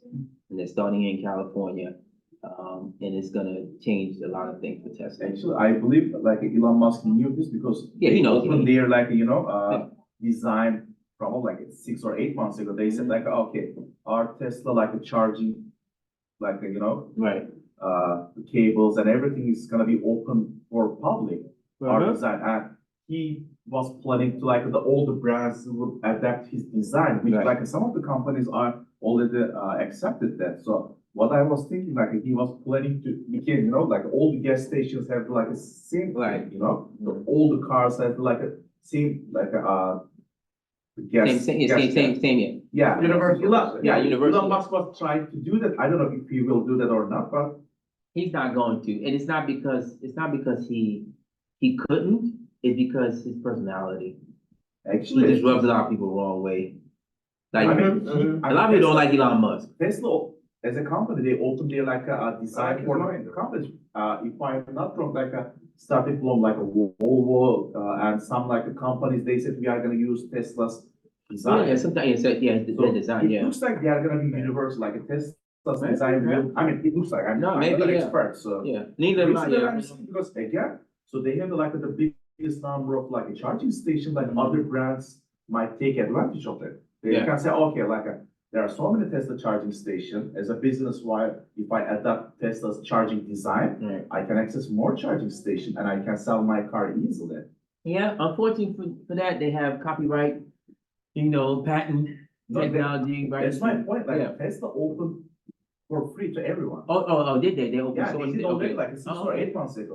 Okay. Tesla as a company, they announced like there's no copyright, nothing. They Just go ahead, like just a use it. public, all Yeah. the like a design, everything, copyright, they just said like whoever wants, they can use our design They're on their smart. car for free. Yeah, That's my because he point. knows, he knows this. Everybody says like, I think he's stupid, he just No, he's shared not. No, everything no, for free, no. but like He's in that moment, I said, okay, it's like a strategic moment because he thinks that like if everybody use his design, that he will be the like a market leader at Universal. He will be the market leader because I think it was smart move. it is smart move It's because risky but smart, Yeah. I think. go ahead. He can also collect data from everyone who's experimenting with his own Yeah, model. with his stuff, Like, yeah. if he's hiring people for free. Yeah, that's it, he's getting free data, sort of, Yeah. and he's getting, it more relevant and more common. That's the And move, also, I that's the believe strategic move in it. profit margin is higher at charging instead Yeah. of selling cars. Sell So a car, right? imagine like, you are selling, let's say, 1 million car per year, right? I'm just giving an example, making up the numbers. So let's say he's making like $100 million. But like with charging people using every day, You and have like a to. gas station, so Yeah. the gas replaced with the electricity, and if Yeah. Tesla will be the like only charging station or like a biggest number, that means like all the money Like the main one. go to them. So Yeah. I think it was like a smart move. Yeah, because the money in car manufacturing business, the money's not made on the cars, Yeah. right? Now, I told you guys this a couple Most weeks ago. accessories or after parts, It's, service. it's the maintenance, So Yeah. many, It's just so the many maintenance. dealerships and companies Yeah. and brands, they use. it's the Then you maintenance. go But back and since forth like like that. electric cars don't have any maintenance, so that's my Oh, no, point. electric Again, cars have charge- maintenance, they got But maintenance, also for free, under warranty, 7-10 years under that. not the battery, not the most important part. Batteries under warranty too.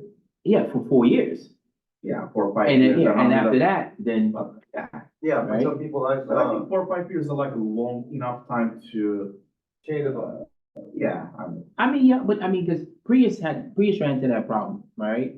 The Yeah, but batteries, The battery was 6,000, not like Tesla, 23,000. right, that's what I'm saying, but that's still, think about it, the average person who's buying a Prius, they're not buying the car because it's a fancy, expensive car, they're buying it because They're trying to save they're money. trying to save money, it's reliable, it's functional, it's not the best looking car, but guess what, I don't care.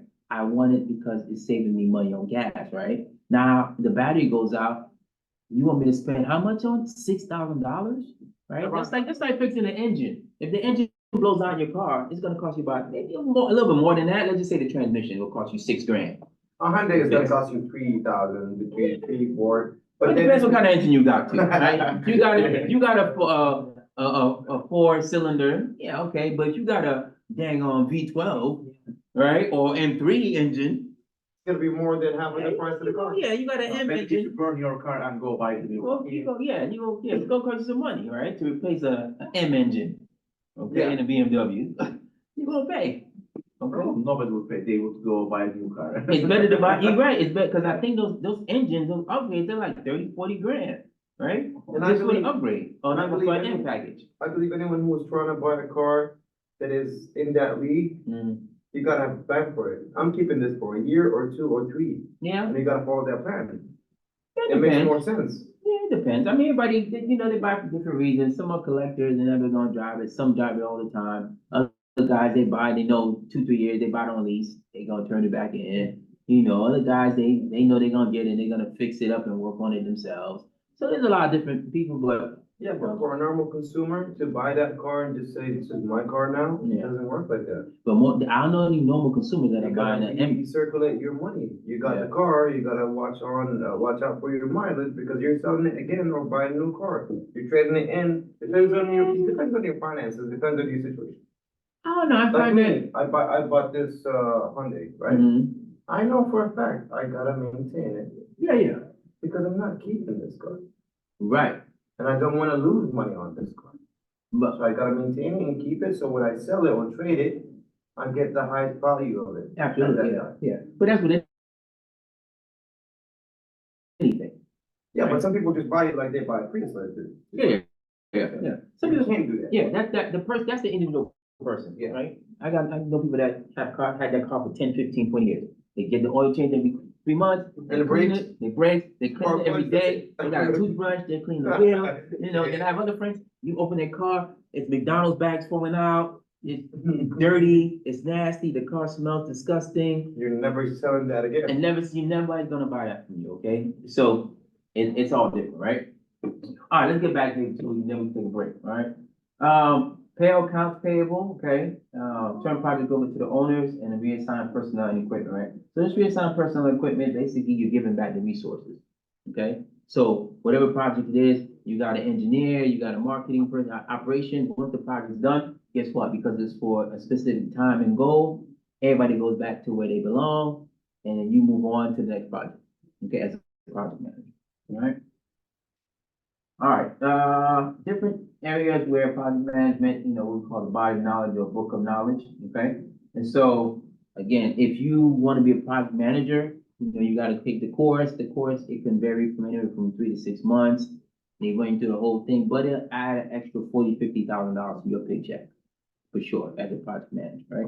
The problem is that it's a very high stress job, not it's rewarding in the sense that once you get on the project, you're happy, but it's not glamorous, right? And you get beat up a lot, right? So you gotta have tough skin.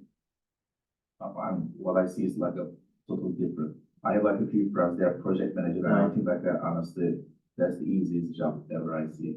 I think once you get it down, like once you've been doing it for a minute, you kind of got it, and if you stay in the same field, if you're doing the same types of projects, I think that's one thing. Like, I have a friend of mine, he's a project manager who works for a solar company, all right? So all he does is solar panel projects. He's not doing anything else. But in other companies, the project will vary, right? And then, so you don't necessarily get the process, right, of project management, but you may not know what this is, right? You may be stuck on, like, when I worked at Toyota, I was on the Mirai project. Everybody know the Mirai? The Mirai? Hydrogen guy. Right, okay, I was on that project, okay? I worked on that for a little bit. Very great, beautiful car, super interesting concept, right? And then boom, they switched me to Lexus. I was on the Lexus project, working on speakers, the Harman Kardon speakers, and And you're like, I was trying to working on figure out- hydrogen and Mirai. Right. Yeah. so the projects changed. So I had to You shift gotta my focus adapt. and try to figure out, okay, what do I know about speakers and like, what's the problem, right? The customers are complaining about the speakers are crappy and that kind of thing. And You gotta pause and learn. Yeah, pay all that. So, but I think like if you are in the same kind of field and you don't do too many different projects, you could get really good at it and it's a cool job. I think if you have to switch a lot, I think, it varies. I think, and then some people, your friends that might be a thing, it's just like, I'm good at it, I like it. And they might just be, they're just happy in their job, and so, but there's no accounting, it's like. Depends on the person, but Yeah, like depends on the the person. concept that you mentioned is very true. Yeah, it all depends, but there's people like you're describing, like, they love their job and it's easy. They come It in, looks easy from outside. yeah, I don't know, it might be not easy as look as, but No. at least from the outside, I mean, when I spend like a long time with them, Mhm. when we go summer vacation together, I see sometimes they're working remotely, but like what they're doing is almost nothing. right, it is not, it's pretty simple. At the end of the And day, even they they tell you are that, claiming that it's like, it's not the hard job. It's not. They all say it's like, we feel like making Yeah. money without doing anything. No, when I say it's hard, I'm not saying the job is hard, what I'm saying is the Dealing with people are people. hard. Yeah. That's the hard part. It's not the job, Yeah. it's the people, right? Whenever you have to deal with people, it's gonna be difficult. Each individual, if they have more discipline, more accepting challenges, it depends on the individual. Yeah, absolutely, yeah. More knowledge, more skills, more. Just effort. personality, just getting along with If people. you have system, everything is easy. Yeah. Exactly. That's why AI and technology are very attractive, right? Because they don't It's talk a back, system on their own. they don't take vacation, They don't complain. they don't complain, they're not looking for pay raises, none of that, right? But if you had a person doing it, hey, you know what? They have I limitations. gotta go, yeah, I got limitations, I got constraints. I gotta go, my son's having a Energy, game, I gotta health, go. family, yeah. AI doesn't say that, AI is there 24/7, okay? Whatever you want me to do, I'm gonna do. I'm ready. I'm ready. Okay? All right, let's take a quick 10-minute break and then come back and then we'll push on with Gantt charts, network nodes and. Sorry if I was speaking too much. No, no, It's it's an good. interesting class. No, that's what we want. Before you came, I already. Yeah, we have a problem. No, I told, so I'm gonna submit our case tonight, so I told Yeah, the just, professor, everything's okay. I saw on your message that the Ali No, no. submitted a whole new thing. Yeah, exactly, I told. How would you do that? but I didn't even reach out to us. Yeah, I Yeah, mean- so so Yeah. just put that in your email, so I can send me your Dr. thing. Case, and he said Yeah. like, that's totally fine, so he gave us like another date, which tonight, Yeah, so. Yeah, I'm ready, yeah. We already finished Yeah. our case, so I'm gonna just like, last touch today, tonight, so I will let you know before I send him email. Let's connect for like, at least like 30 minutes, an hour, so we know our tasks, what we need to do, collaboratively, and Thankfully, he gave us like another chance to submit our. yeah, just submit what you guys worked on, just put in the email, attach it to the email and submit it. And then, that's I'll one take it of, from that's, there. by the way, that's one of the reasons as soon as I worked on something, I updated you. yeah, Group projects tend to have those issues. yeah, but Yeah. that's the whole point, for you guys to work it out amongst each other. Yeah, And then boom, no okay, worries, no come to me, worries. yeah, so you guys got it. Thank you so much. No worries. Can I go there? Keep on. Keep it open, thanks.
Nhiều em sinh nào rồi dùng tạo nên định đấy.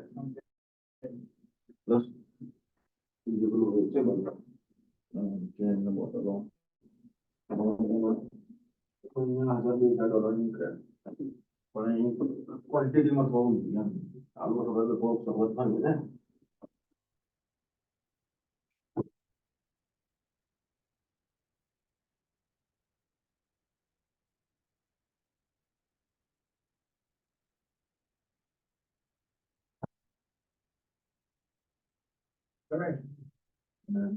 Ví dụ, ta đã tham năm rồi vô cơ mà là những cái gì đó. Mà sign up करो तो मुझे क्या है ना पहले मैं अपनी भी हो जाए पहले तो मैं ना तो पेमेंट करवाने में पहले मैं तो ये मैं पेमेंट करवाने था हमारा बराबर એવું ના હોય કામનું પેમેન્ટ કરવાનું પેલો ઉપરી પછી નાખવાનું કામ डेढ़ टू है रजिस्टर करवाने में लाइसेंस में मैंने तो केવું છે કે એલએલસી કરવાનો એલએલસી માં શું છે તારી ક્રેડિટ બી અલગ રહે તો social work company credit company જો બગડે ને તો તારે ક્રેડિટ ના પડે અને તારી ક્રેડિટ બગડે તો કંપની ક્રેડિટ ના પડે એક bro Bada end of the year પણ છે એટલું હોય પણ હવે આપણું જોવું પડે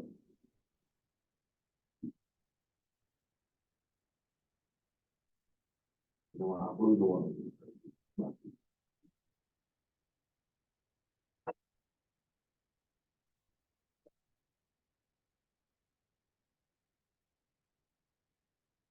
તો બધી કોન્સ્ટન્ટ જો તારે મોટું ગેમ કે બોટલ અંદર પાવર છે એટલે કંઈક 10 સેન્ટ છે અને બાકી નાના એક 20 से 5 સેન્ટ છે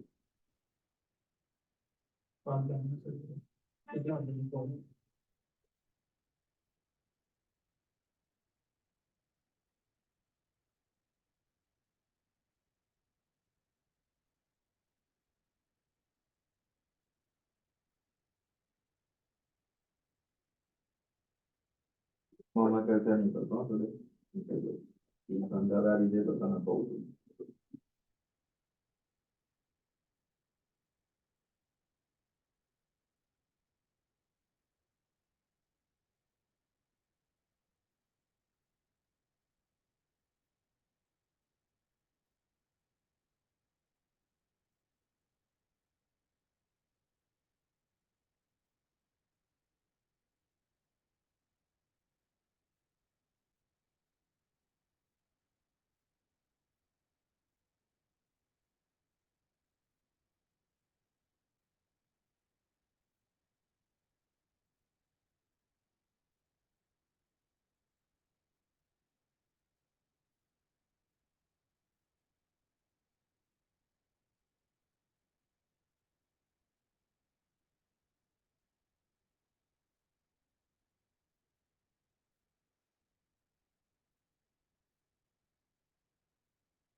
All right, let's get going.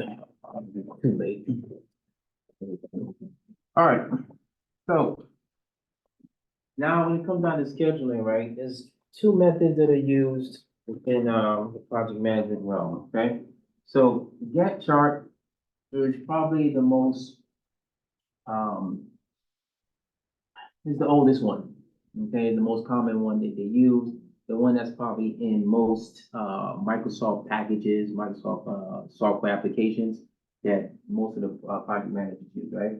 And so the Gantt chart is pretty simple when you just look at it, or just kind of looks like this, okay? Pretty simple, right? This is a very, very, very basic example of a Gantt chart, right?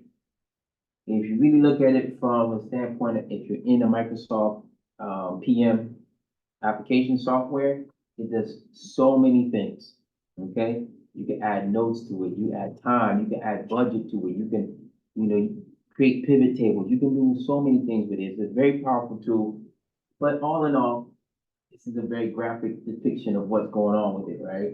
You have the different jobs, right, the activity, okay? And then the time that it takes, right? And it kind of gives you an idea of when, within the whole cycle, when that particular activity is gonna take place and how long it's gonna take, right? So from week 6 to 8, which is 2 weeks, we're gonna move into the office, right? And you can see it's the last activity that we're gonna have to do, okay? So pretty straightforward, right? The next one is the network method, and the network method is not necessarily new, but it's coming more and more into the purview of PMs, especially because the way it's set up is very much set up the way IA is, or AI, excuse me, is, okay? In the sense that it's using nodes, right, to create a kind of a network, right? It's not a neural network, but it's a network nonetheless, right? And so based on the node, you add different things to it, right? But it's a lot harder for you to understand because there's what we call forward propagation and backward propagation, okay? That's more of a term that we use in AI, but there's forward feed, backward feed, okay? And so when it comes down to the nodes, right? It's really about having constants, having weights, right? Heuristics, I don't know if everybody's familiar with the term heuristics, right? Those are weights to kind of balance out different things within the network, right? One thing may hold more weight than the other, right? Or may cost you more to do, right? So we have different cost functions, different activation functions, just different things to help us kind of balance it out so that we get an idea, okay, if we go this way, how much is it gonna cost, how long is it gonna take? We go this way, same thing, this way, same thing, right? All right, and so there's kind of a few things that when it comes down to the nodes that we're looking for. We're looking for these 4 things: early start, early finish, late start, late finish, right? What's the earliest I can start an activity? What's the latest earliest I can finish it? What's the latest I can start it, and what's the latest I can finish it, okay? And so here, we have, a business plan that we're gonna write, a business report, right?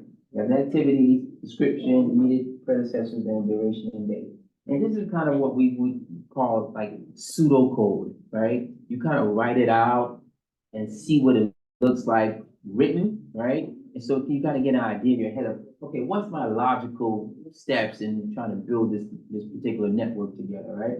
And so I have all the particular features or things that I'm considering, and then I can see one activity, I can see what the activity is, and I can see what the immediate predecessors are, right? What are the things that need to happen or happening before the next thing, okay? This shows dependency, right? What is dependent on each other, right? What actions are dependent on each other? You can't graduate unless you take classes, okay? There's no graduation happening if you don't take classes, but you can't, if you take the classes, you have to pass the classes, right? So those things are all dependent on each other, right?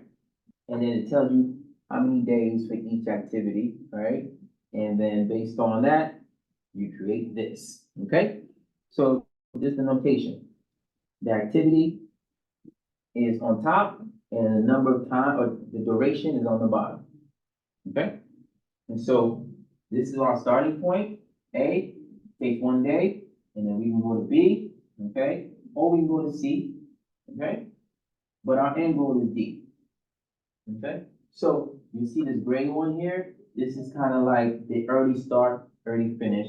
The green underneath here, late start, late finish, right? And you'll see what I'm talking about here. Okay, okay. So early start, early finish, right? So these numbers here represent early start, early finish. So our first activity is activity A, and we know it takes 1 day, right? What's the earliest I can start this activity? Well, 0, right? Because it's the first activity, okay? So then, what's the earliest I can finish it, right? Well, it takes 1 day, so I can finish it in 1 day, right? So I know that this is 0, 1, early start, early finish, okay? Boom. But I know that my next activity, right, is dependent on A, right? Because it's a predecessor, right? When's the earliest I can start B? I get it from here, right? Because I finished here in 1 day, I could basically start the next day, okay? But I know it takes 2 days to finish it, right? So the earliest I can finish is 3. Okay? That's the earliest I can get it done, right? But now I know that has to go from B to D, same thing, right? It takes 5 days, right? The earliest I can finish it is 3, right? But I also have to count the day that I already had, right? So then I get 4. That's the earliest I can start it, is 4 days. Okay? It takes 5 days to do. The earliest I can finish is 9. Okay? So you got early start, early finish, right? And then we'll get to late start, late finish here. Same thing, sort of, right? But here's the more of the formal formulas, all right? So early start, early finish, early start, right? And then late finish, late start, okay? And like I said, forward pass, backward pass, right? But there's, aside from those 4 things, right? You're also looking for, the ES, the EL, excuse me, the LS and LF, right? That's one thing. The next thing, you're also looking for within this is what we call the critical path. Okay? And when we talk about the critical path, we're really discussing, okay, the longest path in the network, okay? So when you look at the critical path, let's just go back here. Okay, I'll get back to that, last, late start, late finish, right? When you look at the critical path, what you're looking for is, if everything were to go wrong, or if I were to take the most amount of time that I could possibly take to finish this project, what would it be? And that becomes your critical path. So you use that as your kind of your ceiling. You know that as long as you stay below the critical path, you will reach your time objective. If you exceed the critical path, then you have a problem, okay? So then, once you figure out your critical path, right, and in this particular one, the critical path here is, let's just say, 1, 3, 5, right? 1, 2, 5. So we know that this is the critical path, right? Because this takes the longest amount of time. 1 day here, 3 days here, 5 days here, okay? Now, if you notice, both of these are kind of the same, right? 4, 9, 4, 9, right? You're like, well, why is it the critical path? Because in these particular events, being C, it only takes 2 days here and 3 days here, okay? And so because we're forward propagating, right, this is the critical path. If we're backwards propagating, right, if we were starting from back here and kind of reverse engineer to see how much time we had, right, this would be the critical path, right? So let me go back and do the late start, late finish. Okay, same thing, right? Same kind of concept, all right? Late start, late finish, all right? So again, late start, 0, okay? It takes a day, okay? So the latest we can start is a day, okay? Actually, let me go back here. Let me show you. Huh? I didn't understand how come the end is same with process B and C, because they both like starting at when it's 1 day, Mhm. and the one is takes 2 days, and the other one is 3 days, but the result is still the same form. Yeah, because for the most part, when you start looking at, all right, let's just say here, right? 1, 3, 1, 4, It okay? should be 5, right? What? A, C, D. If you go Right, on that one, ACD, yeah, ACD, yeah. but it shows 4. No, because 4 is the soonest you can, is the, wait, up here? Yeah. 4 is the soonest you can start. Okay, but from C to G, it should be 5. Wait, which one are you looking at? The top or the bottom? Bottom. The bottom numbers here? Mhm. Okay, so it's going this way. So when you do a late start, late finish, you start from back here. Right? Because now what you're doing is what we call back propagation. Right? You're seeing, okay, if I were to start it from the end product, right? Like, and let's just say I started from 9 days, right? How long would it take me to get back to the beginning?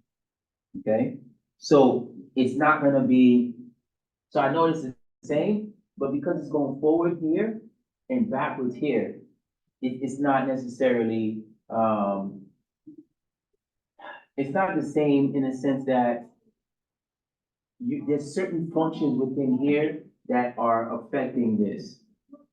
If that makes any sense. So look, so you got 1, 3 here, you got 1, 4 here. Whatever's going on in B takes less time. Right, this activities, that activity or whatever it is, it doesn't take as long, right? Down here, it's taking a little bit longer, right? But they both end up at the same spot, right? 4, 9, okay? But this is a better path if I'm going forward because, it gives me it gives me my kind of my ceiling, sort of. That's why it's a critical path. It's not the critical path because it's the most efficient. It's a critical path because it's the least efficient.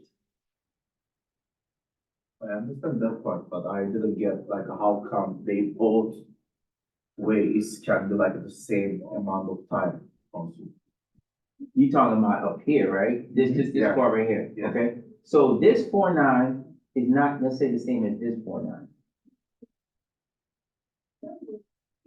Okay?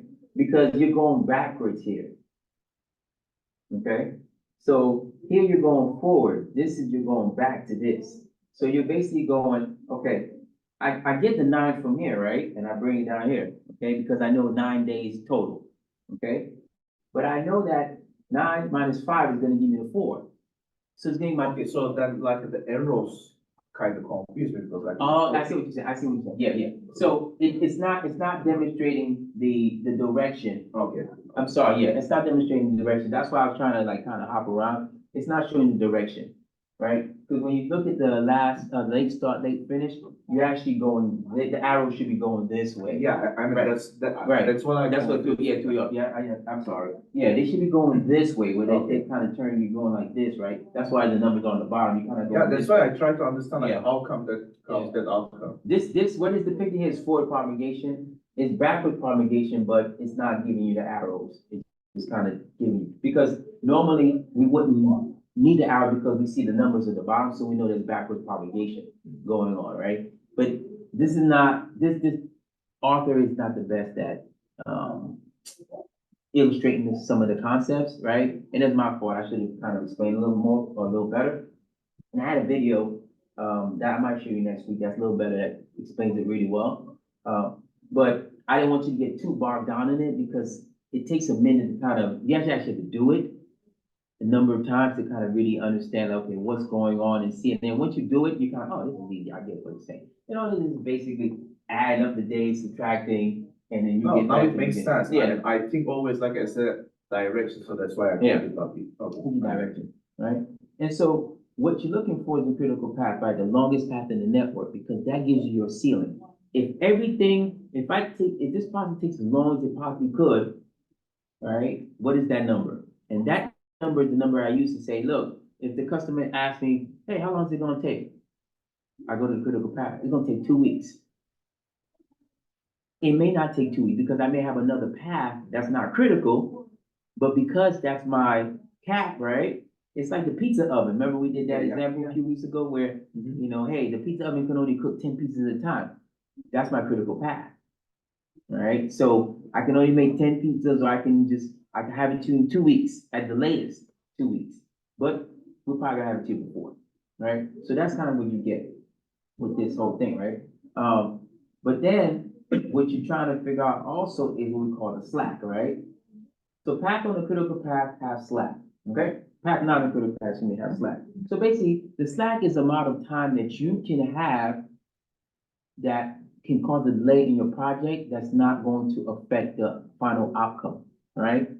So I could very well have, let me just here, all right, this is an example here, right?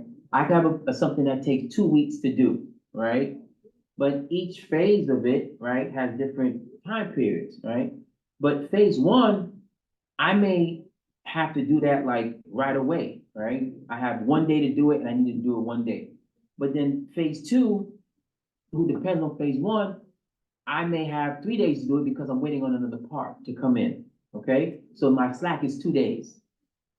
So I can wait 2 days without doing anything and my project will still be on time because I have 2 days slack in, right? And so what you want to do is you want to figure out how much slack you have and where you have it at.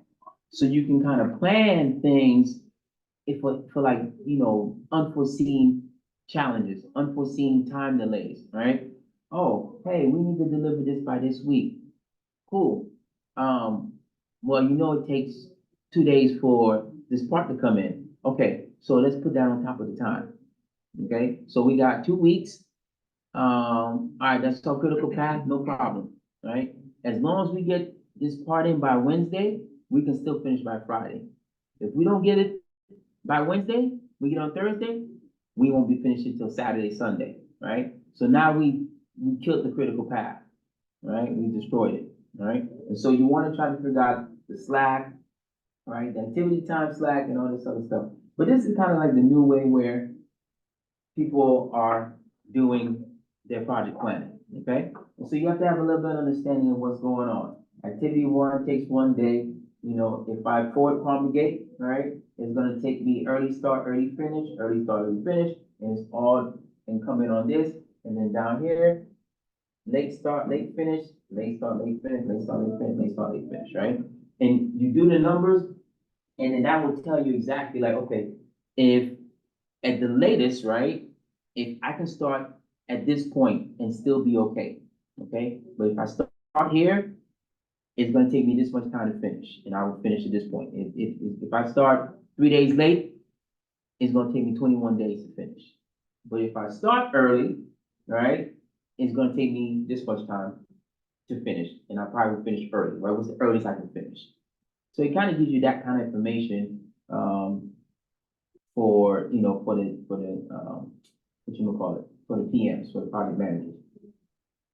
So this is not necessarily, I think more is more mainstream now, but it's a little bit hard to understand. And this is really how, neural networks work, right? So it's somewhat of a simulation of your brain, right? Because that's all a neural network is, right? It's kind of like mimicking your brain because your brain goes from node to node to node to node, but sometimes things rely on predecessors, right? So these three activities, the predecessor is this one, okay? So I know that before I can even get to these, I have to account for this. Same thing here, right? This one has two predecessors, this one and this one, activity 5 and 4, right? But this one has 3 predecessors, okay? Or actually, yeah, 3 predecessors.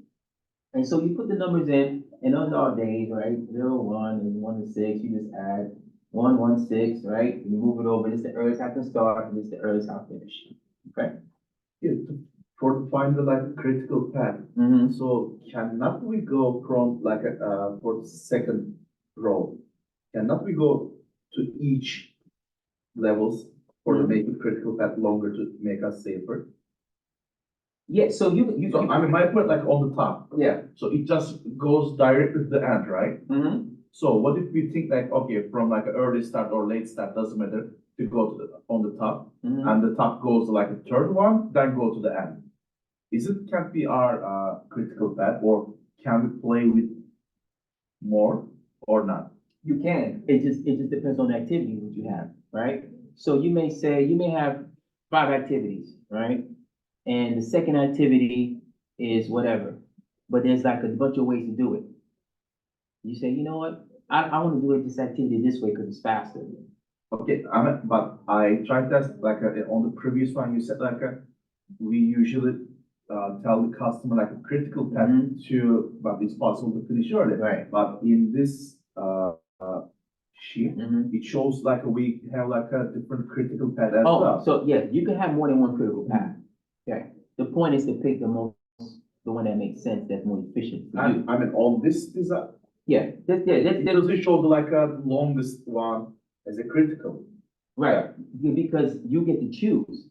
You identify the critical path, right? Show on screen. Yeah, come on. So I was trying to say like this, for example, if based on this like a design, can we go from like a here to here, then here, and go to end? Is it possible? Because it doesn't show like No. that, but if we go like this, it can be our critical path. No, because these activities, if here, that activity doesn't make sense. Mhm. You see what I'm saying? Because all this activity 1, activity 2, activity 3, activity, all these activity numbers, right? They're in this order the way they are because they have to go that way. Right? Because it's like, I can't drive my car till I get in it. Right? So I get the keys, I get the car, I drive the car. I can't just get the keys and then drive the car. I haven't gotten into the car yet. You see what I'm saying? Yes. So there's different things. So you'd have to find something that would create a transition that you could shorten that process, right? Or circumvent the process or figure something else, Yeah, right? for sure that it makes sense, Right. but like for the critical path, we need to like a longest way to save. We want to identify the longest way. We don't want to create it. You see what I'm Okay. saying? Okay, now I Yeah. get it. Right? We're not creating anything. We're just Okay. seeing what it is and then figuring out, okay, I got 3 critical paths. We are trying to find whatever this inside what we have. Yes. Not yes. creating, Not okay. creating, yeah, we. I just try to say, you know, if we can create Right, for our thing, it's like a, can be, our critical path is like a more safer. right. It's like in this one, it says like a 8 days, right? Uh, On the backward, so I can say, now we have like a 10. right. It's safer. Safer, yeah, and you can choose that critical path, right? But you can't choose the activities. Okay, got it.